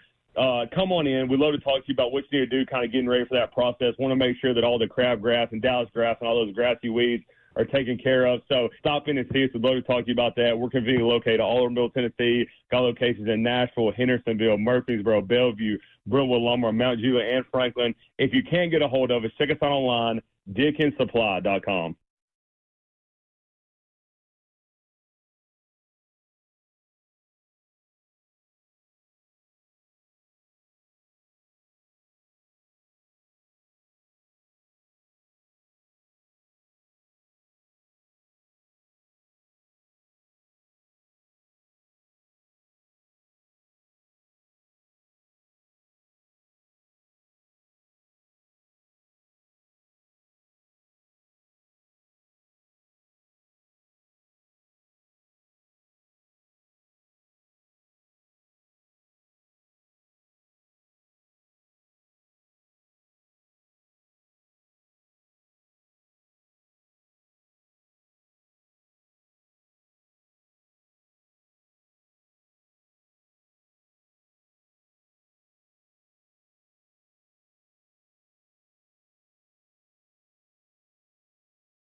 Let's face it, buying a vehicle should be straightforward and stress-free, and that's exactly how Two Rivers Ford has been doing business for decades. This locally owned dealership has a non-commissioned sales team whose only focus is to find you the right vehicle at the right price without the pressure. So you'll actually have a fun car buying experience. Great prices, easy financing, and a non-commissioned sales team. Two Rivers Ford, the South's most trusted Ford dealer.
Good evening. It is 5:03. I'm Joseph Bonanno live from the 104.5 The Zone studios. The Titans made multiple moves earlier this afternoon, including waiving quarterback Tim Boyle and bringing back quarterback Trevor Siemian. Also, center Lloyd Cushenberry passed his physical and will be activated from the PUP list. In NFL news today, Eagles Pro Bowl guard Landon Dickerson is thought to have suffered a meniscus injury to his right knee during practice over the weekend. Dickerson is getting additional options to determine the next course of action and how long he might be sidelined. In college football news today, the preseason AP Top 25 poll was released. The Vols just snuck in at number 24 and were the last of 10 SEC teams that made the cut. The top 5 teams to start the year will be Texas, Penn State, Ohio State, Clemson, and Georgia. For your foundation repair and waterproofing needs, you need to visit USSTN.com. Breaking news at once on your home for the Titans and Vols. This is 104.5 The Zone.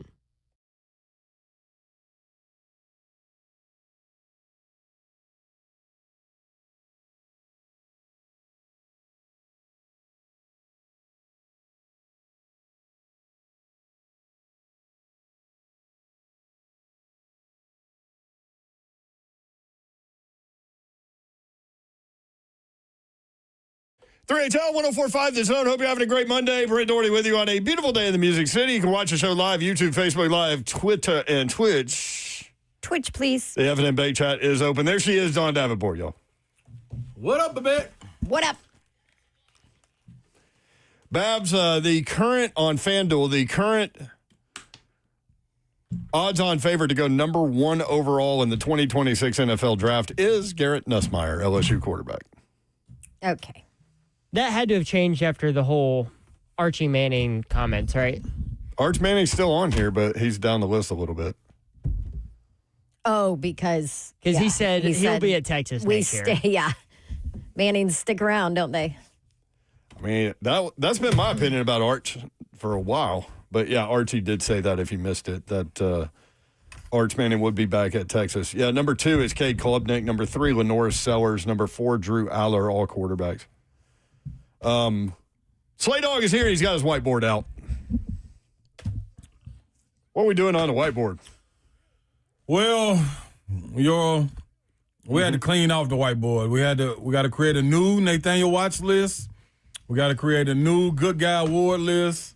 And our last big topic was when and who will they take for the number 1 pick in the draft. That started on February the 11th. Hey. Oh, really? I stayed with mine the whole time. You stayed with it all the way through, Babsy. I had it listed next to you, did not waver. So not once. Yep. All right. Where's my chair? I'm in my chair. There's one more list. Where's my chair? I'm in my chair. I'm in my chair. Calvin Ridley. There's a lot going on over there. That's going to be the other one that we're going to get to later on before getting to the regular season. What's the Calvin Ridley? The over-under yards that he will have. And Cam Ward will have Cam Ward, too. FanDuel has Ridley's over-under yardage total, receiving yardage total at 925.5. Calvin Ridley. Over. Just got to wait, Zephyr. I mean, he had more than that with a crappy-ass quarterback room. Absolutely. Yeah, I'm going over. What was Calvin Ridley's? That's not fair. That was bad. I'm sorry. That was bad. That was. Calvin Ridley, how much? 925.5. Over, under, 9. Over, under, 925.5. All right. For fun, what is Cam Ward? Do you have Cam Ward's stuff? Cam Ward's passing yardage over under 3,200.5. 3,200. Do you remember what Levis was last year? 25. Wasn't he like right at 3? I think so. Because you questioned the guy at Circa about it. Do you still have that circuit thing? Do you toss it? I definitely tossed it. I don't know, man. I remember because while we were there, we debated it. We did. We talked about it. Very heavily. Because I thought it was low.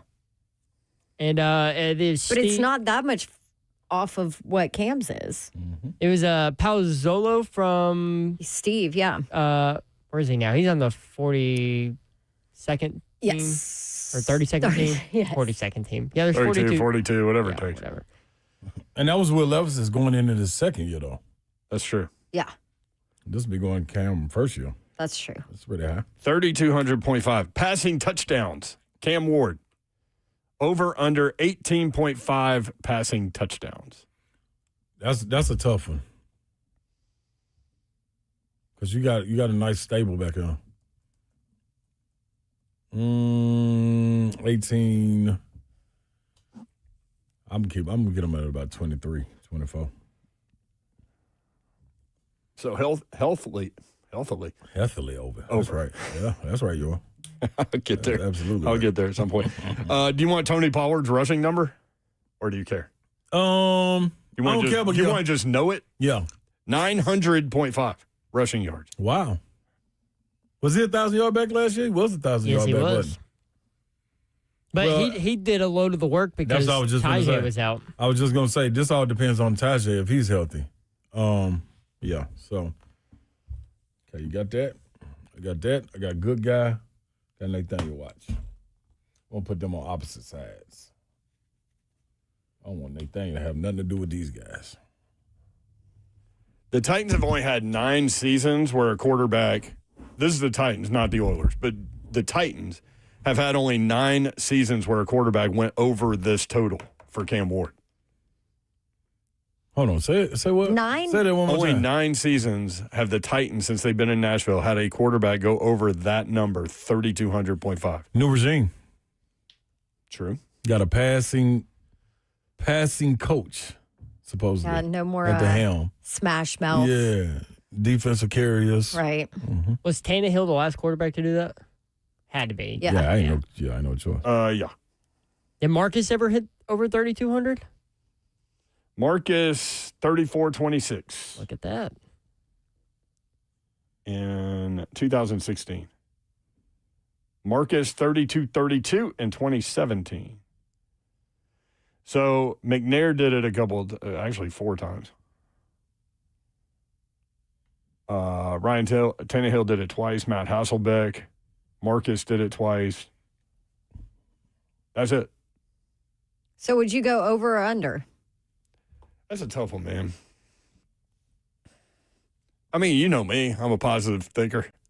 Yeah, But we're talking about money. you're also I mean, it's not just Cam. You got to see the roster he has to work with and the play calling. He needs to play 17 games. Right. You know what I mean? And health. Yep. So health gets factored into some of these things. Mm-hmm. So Slay Dog's working on his whiteboard. Titans dropped the preseason opener in Tampa 29-7. Instant evaluations. That's what we're doing. 615-737-1045. And we all obviously know that it was a preseason game and it was preseason game number 1. But, you know, we do this thing every day called a sports talk show for 3 hours a day. And, 4 for some of you. But, not us. So, you know, of course, we're talking through what we saw. And thankfully, Cam Ward was able to get a second drive because had they pulled him after that 3-play first drive, we'd all have different things to say potentially. And that's why you have to kind of guard against instant evaluations. But it's still fun to do. So we like to have fun. So that's what we're doing. Offensive line, Babs, there was a clean pocket back there. It looked so pretty. And yes, we know no starters for the Tampa defense, but yes, I've said it 8 times. Yes, but we also know that there has been at least one turnstile on the offensive line for the last 3 seasons that wouldn't be able to block anybody that was out there. So there's that. So that was a positive. I thought that there were a bunch of positives. That drive, too, 11 plays, 65 yards, 6:38 off the clock, ended with a touchdown, and Ward went 5 for 6, 67 yards on that drive. You found some positives? 5 for 8 total on the day, but you could tell I thought the first drive that he was getting settled in, right? There were, I think there were a lot of things running through the head for the first drive, which is to be expected, which is exactly why you want your rookies to play in the preseason, right? Yep. But that second drive I thought looked good. Offensive line, super positive. That early Calvin Ridley, just perfect throw. Great ball placement. Like that ball could not have been in a better spot. Right. I liked his vision. I thought he saw some things. I mean, there was a couple times, obviously, where I think the defense confused him and, but for the most part, I like the throws to the middle of the field, his ability to look defenders off, his anticipation. I thought that there were a lot of positive things that, I don't know, he could build on, right? For sure. And that's the cleanest pocket I've seen in 3 years. On that first drive, that third down play, I think he left the pocket a little early. Yep. Maybe that, I don't want to use your panicky, but he kind of rushed himself there. There were a couple times where I thought his footwork was rushed. Yeah. Where I called him panicked, which is not a fair word. I don't You think. said that when you used it. Like, I need a better word. I need a better word than panicked, but if you didn't look at his upper body, you would have been like, oh, he's panicking. Look at him. Oh, the rush must be coming, but it wasn't. Like a duck? Like a Yes. duck, almost? But then on a couple of those throws to Ridley, I mean, his feet looked great. Looked great, and there were plays where he was looking off defenders, and Yes. that's an indication that it's slowing down, or that it's slowed down a little bit. So, yeah, Like we'll my see. note was on one of the plays, feet all over the place. 615-737-1045. John in Nashville. John, what up? Hey, what's going on? Yo. Long time Titans fan, man. Rest in peace, Sigmund there. That's how I'm getting down, Eddie George. I think to get that line straight, just give time. I mean, you can have an average receiver. Bless Captain really is hard. He's getting all the targets. Of course, he's a star. But all you need is like a little bit of time with the line like they're giving, and we can be, I mean, at least AFC Championship, if not Super Bowl. That's all it takes. The line, give him time, and we're good to go. That's all we need. I love it, John. Thank you. John talking about AFC championships and Super Bowls. Meanwhile, our love caller last break was talking about, or 2 breaks ago, was talking about who we're going to draft in the top 10 for next year's And draft. what free agent wide receiver could they get next year? Yes, and free agent wideouts. Mind you, it's I feel one him on that. preseason game in. Yeah, that's I feel him. I think we gotta keep in mind, like, this is a young nucleus outside of a guy like Calvin Ridley, who, what's Calvin Ridley, 30? 30. Yeah, Lockett is up there, you know what I'm saying? So you got a young nucleus to create with, though, so it's going to take time. The biggest part I think you're going to have to see is the part of being able to finish games.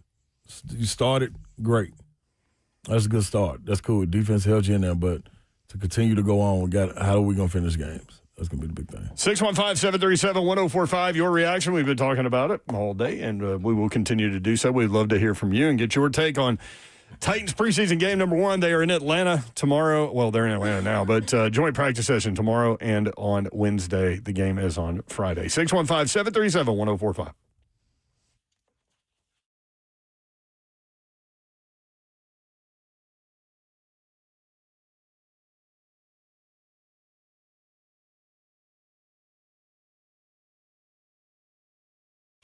All right, change is always happening. It's a part of life. And when it comes to maybe music, we know change is all around us. Songs are rewritten, classics are remixed, bands and artists come and go. Our taste in music changes as well. But no matter how many things change in 5 years, there's one thing that you know will stay the same, and that is the price of your internet. Xfinity introducing a 5-year price guarantee. So what does that mean? It means you get 5 years of the most reliable Wi-Fi with their best equipment included for a price that stays exactly the same. Surprised? Well, we know life's full of them. One internet price, 5 years guaranteed. You want to learn more? Just go to Xfinity.com/deals. Restrictions apply. New residential customers only. Taxes and fees extra and subject to change. Most reliable Wi-Fi based on Open Signal Awards USA Fixed Broadband Experience Report, August 2024.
Pollard's behind Cam. They hand it to Tony. Tony gets hit. He spins around. Did he get in? Yes, he did.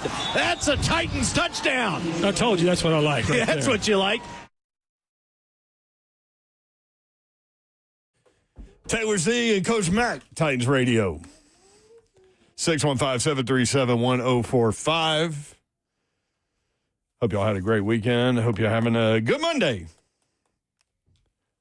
You want in on the Titans' performance on Saturday? We'd love to hear from you. What stood out to you? 615-737-1045. Instant evaluations, which Coach Mack tells us not to do that, ever. But we like to have fun on the radio and come up with very strong opinions early. Unless you're Bert, which he has created a segment on the Buck Rising show called Keeping Your Powder Wet. I love that.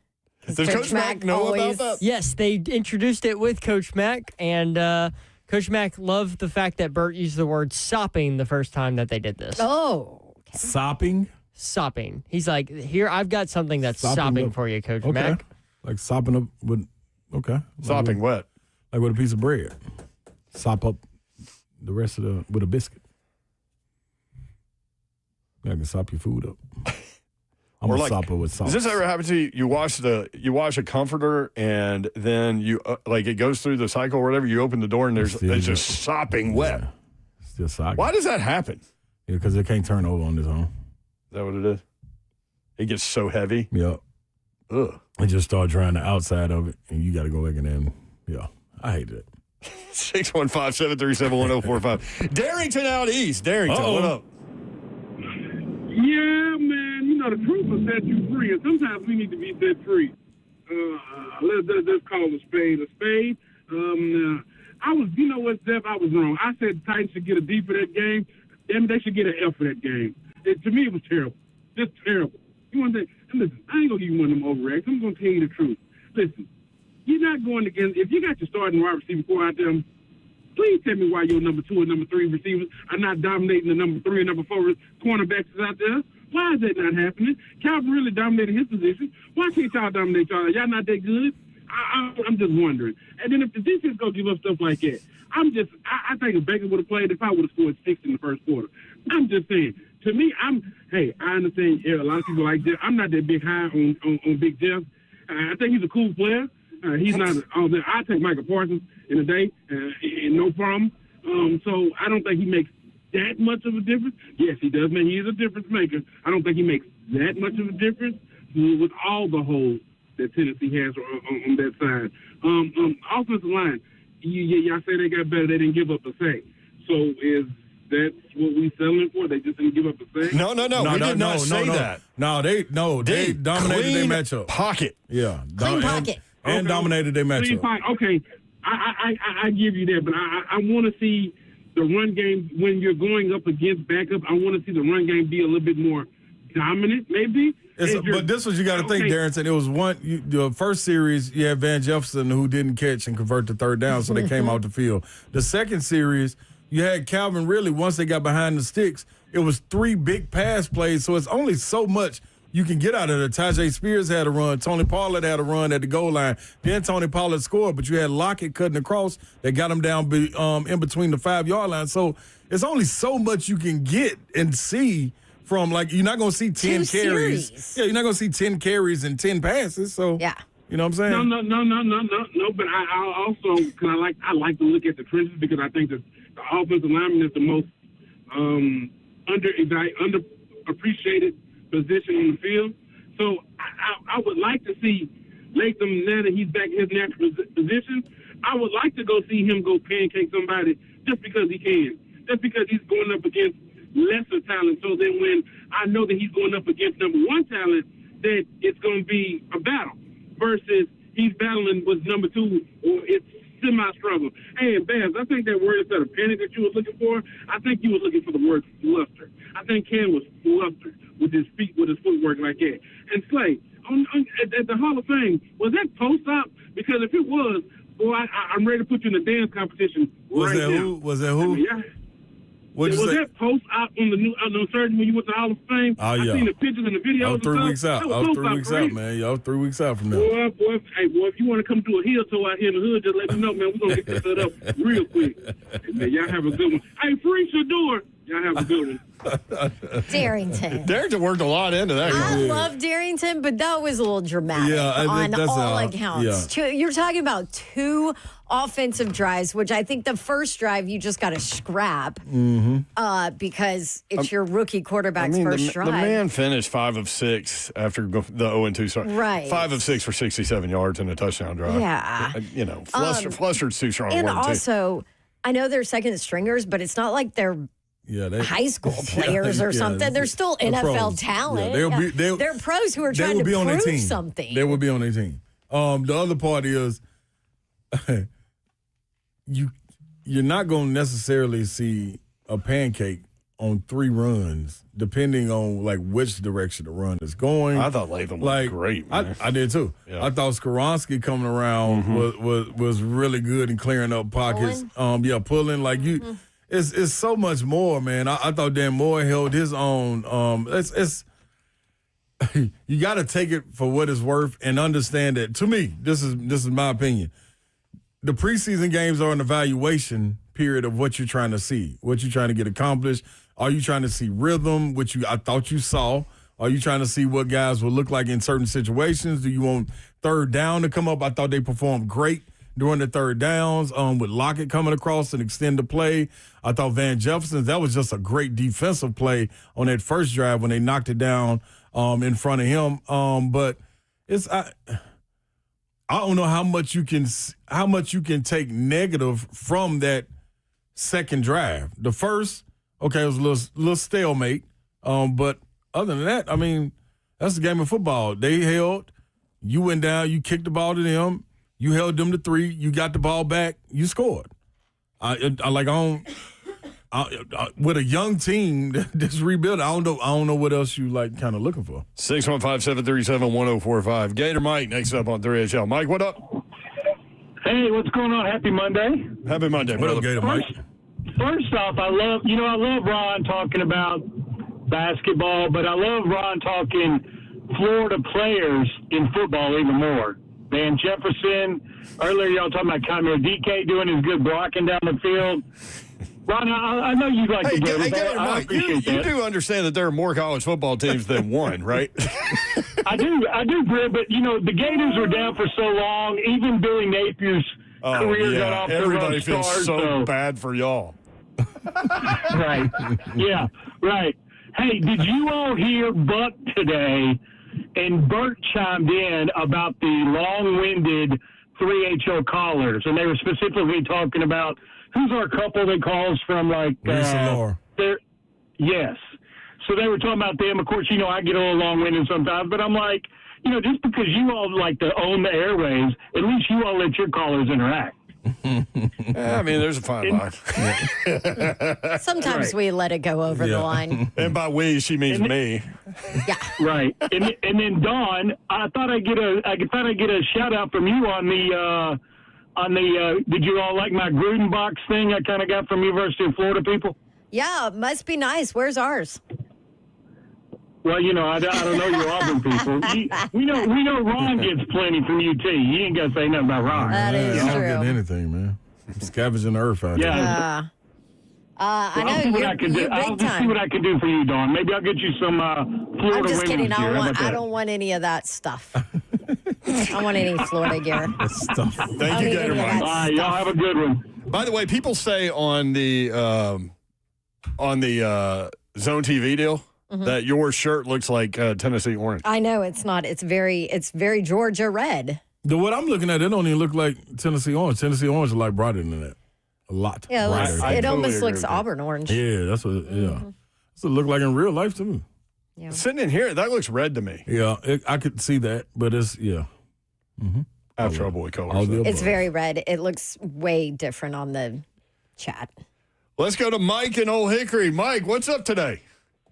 Well, it's pretty good. It's for Babs. The offensive line actually looked pretty good against a bunch of second stringers. And here we go. So we've got about, 5 out of 6, or 57 yards or something. But 67. Or 67. So honestly, Cam Ward wasn't destroyed. He did trip up. And quite frankly, I did see the offensive line actually do some good things. So it's a slow process, and I give Cam Ward a C+. C+. Wow, look at that. What do you give the offensive line? I give them a C+. Everybody gets a C+. Hey, man, that's passing. You get a C+. Actually, nowadays, that's like a B. We all get a C+.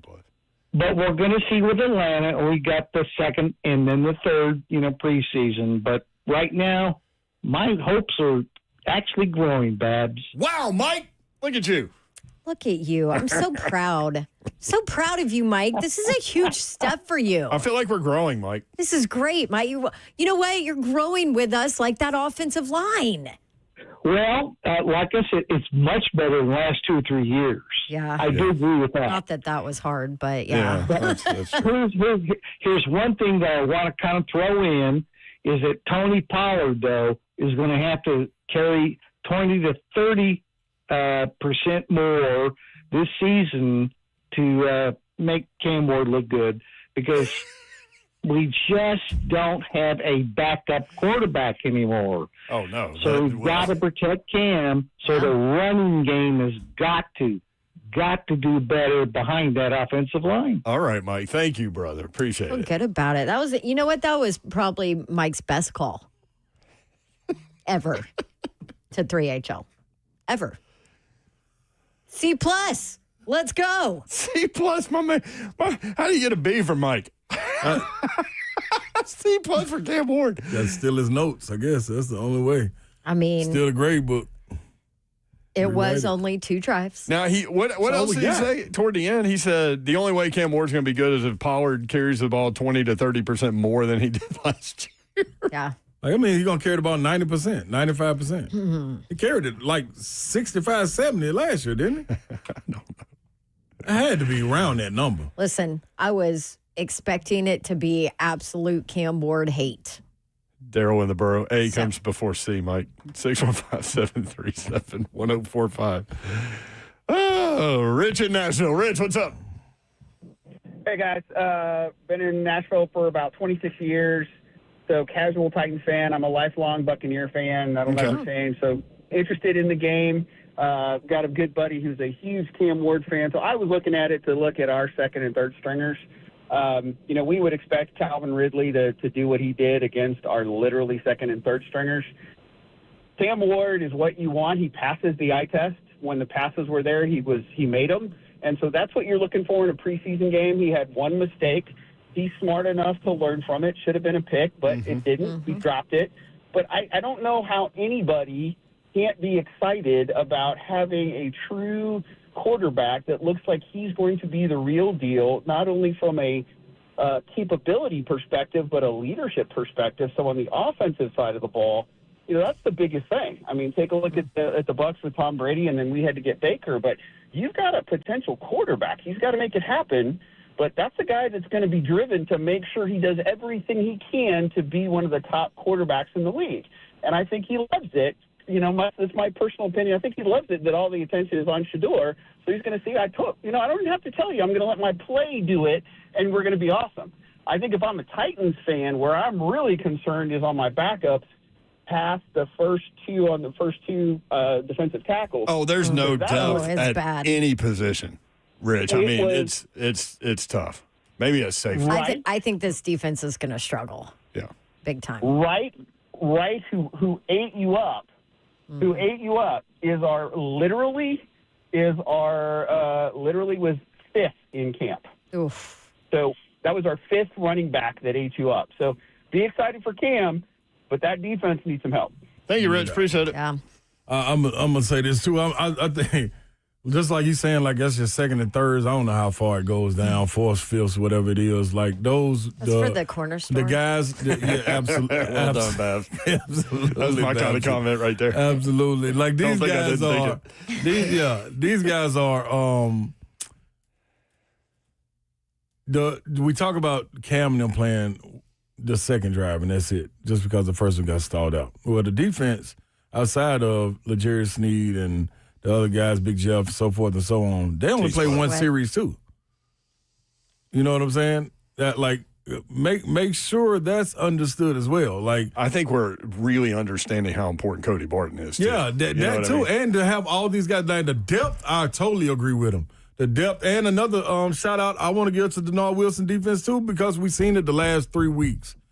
People after the Wilson, when runs are broken, you see guys making an emphasis to punch the ball out. Mm-hmm. You got to see that defense, like even the third and fourth stringers, it be that's a mentality. That's what we're preaching. Mm-hmm. We need the ball turnover, and they got one. You know what I'm saying? So it's little stuff like that you're looking at in preseason. We're not looking at going and lining up our third and fourth string versus whoever he just said is the fifth string. Mm-hmm. That's not what you're looking at. You're looking to see what guys you can pick out, to see what the depth is on this roster that you can feel. Just like somebody's going back and watching the other games that were played too, to look and see, oh man, who is this second guy, this third guy, this fourth guy that we can take off their roster and put on ours. So, like, you can't get caught up in who's playing, but you can get caught up in what the schematics was, like who executed. Did you see it from the guys that you know that's going to play? Like, I think that's where you get caught wrong with it. We said Friday going into the game, man, we want to walk away with not pointing at the offensive line saying, man, Latham did his thing. I don't know what. Skronski was all right. We wanted to see them move as a unit and give Cam time to throw. A caller called in and said, man, I want to see him just fling it. He just got to get it and go. Well, he let it rip. And there was only one reason he was able to let it rip. It's because the offensive line played as a unit and held up. Other than that, yeah, you line a person up across from Calvin Ridley, this is what's going to happen whether you're a 1 or a 9. It don't even matter. Yeah. This is what this man is paid to do. Yep. Lockett's been doing this for the entirety of his career. Van Jefferson has had ups and downs when healthy. The same thing. So you wanted to see what Cam was going to deliver. You wanted to see guys like Gunnar Ham. You wanted to see Chig be able to take a next step. Like, that's what you want to see. You know what? I kept saying, man, like, we're not looking at the score. Yes, we want to win the game, but nobody's really looking at the score. You trying to, as a guy, Restrepo greeting people at the door, is trying to get an opportunity to get on the field to go and show what I can do in 5 or 6 plays. No matter what the score is. What did they score 16 points in the last 6 minutes of the game? It don't even matter. It doesn't matter. I couldn't even tell you what the score was. Right. 29-7. Right. The only people that care about that was Baltimore. Yeah. You know what I'm saying? Like, a couple of things about Cam Ward. I love the Ridley throw where he had the clean pocket forever. Like, he could have stayed back there as long as he wanted to. Mm-hmm. But Ridley sat down in the zone, and that was against zone coverage, and Cam read that. There were 2 throws that I can remember off the top of my head that were man-to-man situations where he threw guys open. Yep. Which is a great sign. Mm-hmm. There were a couple of plays where he looked defenders off and then went the other way. Yep. Which I thought was a very encouraging thing. The bad throw on the sideline that should have been intercepted, I've been thinking about that one, and I think you were right. I think when he moved Pollard to the other side, that Pollard's route was supposed to take him into the flat. Keep that corner and so underneath. cover 2, that corner is up for that route and not back, and maybe that throw's completed. He did misread that one. And I think you're right. I think Pollard, if we went back and watched it, Pollard probably ran a flat route on the other side when he got moved to the other side. But schematically, that play at that point changed, and Cam didn't see it. And to Bab's point, when she's saying his feet he had like happy feet. The one time he broke the pocket in that first series when he rolled to the sideline and threw it up the sideline just to throw the ball away, where he didn't have to break the pocket. The offensive line picked up the twist by the DN coming inside, and he didn't have to break. He could have stayed right there, but he's probably not used to that from college right, either. That too. And his receivers were flooding right. Mm-hmm. Calvin really broke his off at the last minute when it started going back across the field, but Cam was already rolling out. So if he just would have trusted it and stayed there, he might have had it in. But that's, to your point, like not having to break, but, you know what I mean, instinctively seeing everybody go right, okay, let me try to roll here and you know what I mean, extend the play a little bit. Right. Yeah. So which he did a couple times. Yep. Yep. 615-737-1045. When we come back, 3HL Bingo Card. More talk about the Titans as they are now in Atlanta. 615-737-1045.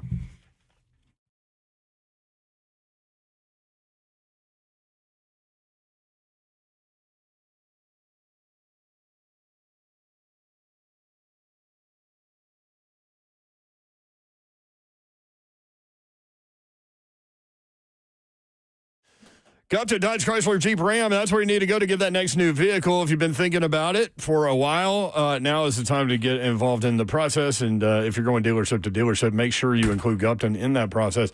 If you have not started, start with Gupton because you will end with Gupton as well. They're great, man. Just go see Daniel Gupton and his crew. Let them know what you're looking for. He'll point you in the right direction. Take your test drive. Go inside. They will help make the numbers work, and it will be that easy. Some of the deals going on, 20% off MSRP on certain 2025 Ram 1500 models.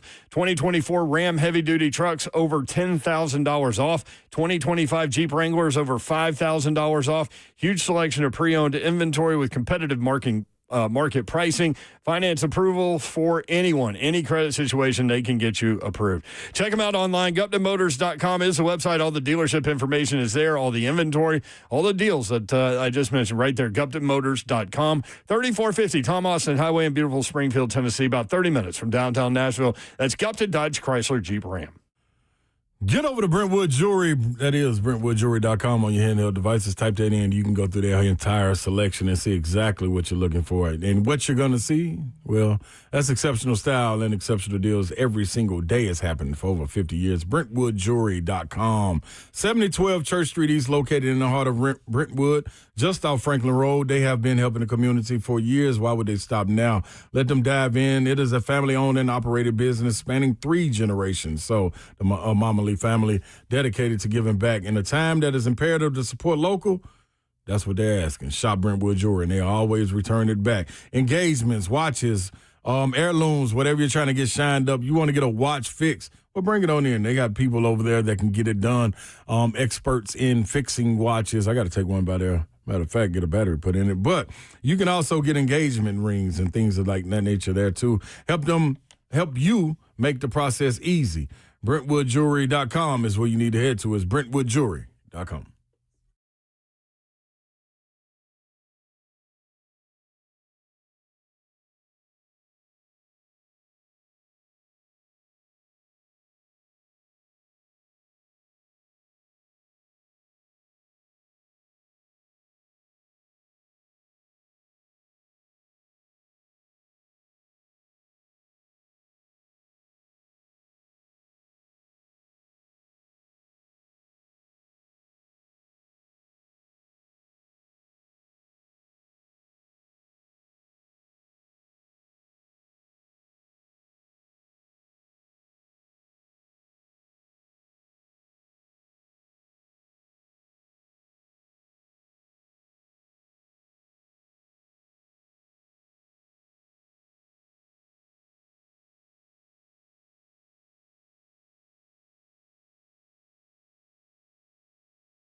3HL 104.5 The Zone. Again, the Titans in Atlanta. They will practice with the Falcons tomorrow and on Wednesday. The game will be on Friday.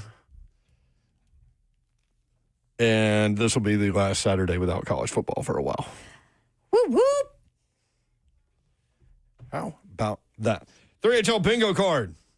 What you got, Yor? Oh, we have a few today. Listen, there is no love for suckage. A Babette right there. That's early Babette, too. Yes, it was. I have already was turned first that segment. into our boss to make it into a promo. Say what's up? I've already turned that into our boss to make that into a promo. Needs to be a shirt, too. That was in the Opening segment. Yeah. Right out of the chute, Babs.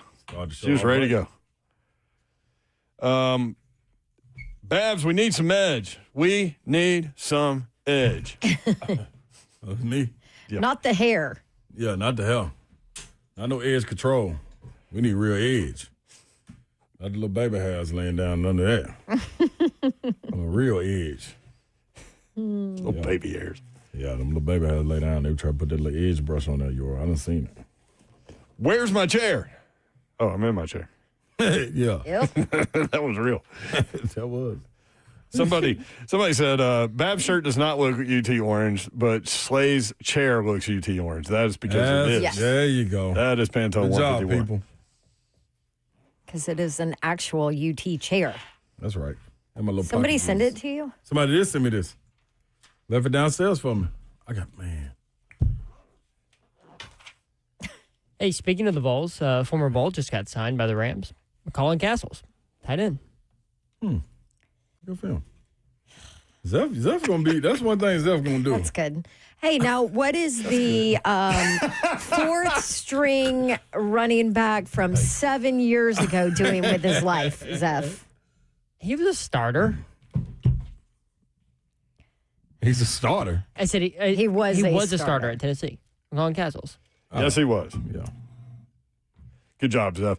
If y'all ever need little UT tidbits, man, that's your guy Zeph in there. got you. If you need useless UT info, we got you covered on this show. That's not useless to some people. Yeah. There was some. You're right. No, it's not useless to him or his parents. And he was a transfer in, wasn't he, Zeph? Yes, he was. Yeah. Yes, he was. Zeph know So he's him all. not even a real Vol. Well, according to Slay's logic from last week, that's correct. Hey, man, I'm just, hey. He ain't got no home. It's rough. I love talking to Will Bowling this morning about, like, the first thing he said about the game was, man, those cannons in Tampa. He's like, I didn't realize they shoot them off when they get into the red zone. Yeah, Will was scared down there.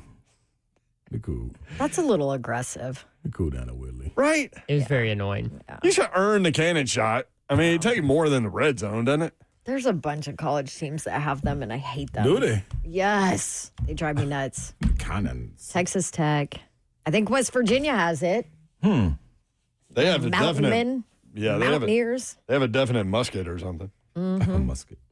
Yeah. That's something. Can I give a shout out, Yor? Shout out, presented by your mom and him. Hey, man, so I met an inspirational young man today. His name is Jordan Johnson. Met his pops, too, Jeff Johnson. So I'm going to get him on one day in the coming weeks or whenever you hit me up. And we're going to get him on the show, let him tell his story. And he went to Ravenwood High School. And I want to get it right. He had to get a tumor removed from his brain, you know what I mean? So he's been fighting back. This is one of the young men that was in therapy with me. And vowed to walk across the stage his senior year, missed his sophomore and junior year, but walked across the stage his senior year. Nice. So I think he's 2 years removed. He still helps out at the school, if I'm not mistaken, like with the basketball team, coaching and things of that nature, so still involved. But he was in therapy today, and I ran across him, man. So I want to salute him and his pops, man, being an inspiration. And shout out to Ravenwood for, you know what I mean, sticking to your guns and helping the young man out like that. So they spoke really highly of Ravenwood about them reaching out and, you know, giving them opportunity to finish up the way they were supposed to. So pretty dope. Man. But, Jordan, I'm going to let you tell your own story, so I don't want to get it wrong. But I got to hear a little picture of him, too. My boy was in the little treadmill, the little non-gravity. Oh, yeah. Little treadmill. Gravel. Yeah, something like that. I don't know. Gravity, Yeah, my boy, non-gravity. Good dude, man. Yeah, so, yeah. Awesome. Keep fighting, Jordan. Yeah. I thought I had another shout-out, but I can't remember. Yours will wait till tomorrow. Here's what happens when you do this. I mean, the second we go off the air, you remember. Huh? The second, when you do this. No. The second we go off the air, you remember. It's my guy that I met in Bricktops. But I shouted him out on Twitter. Him and his adorable family, man. Took pictures of all fans. I saw that picture. Yeah. What was his name? Case? Adorable family?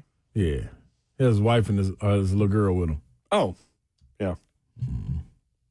You saw someone else at Bricktops, didn't you? Saw Yoral. Yoral at Bricktops. But I was eating with Big Campbell, man, my guy, the Vanderveers. Boy, he is tall. Big old boy. Taller than you. Mm-hmm. Big boy. Boom Boom Room member. There you go. How was your weekend, Babsy? It's good. We had a little a brunch for my obnoxious Georgia fan, Casey. That lady is not obnoxious. That brunch went from 11 a.m. till about 6 p.m. at night. To which Mr. Babs was not happy about. Good brunch. That was a hell long of a brunch. He's like, what are you doing, dinner too? What's going on? Spilled over. All right, back at it tomorrow. We love you guys. Appreciate you guys including us in your day and in your lives. We do not take that for granted, nor do we take that lightly. Have a great night. Good night. God bless. See ya. Wouldn't want to be you unless you were getting a shout out to You used it too early. Amy, the candy lady over at Elite. How about that? But candy lady again. Yeah, run it back. Run it back.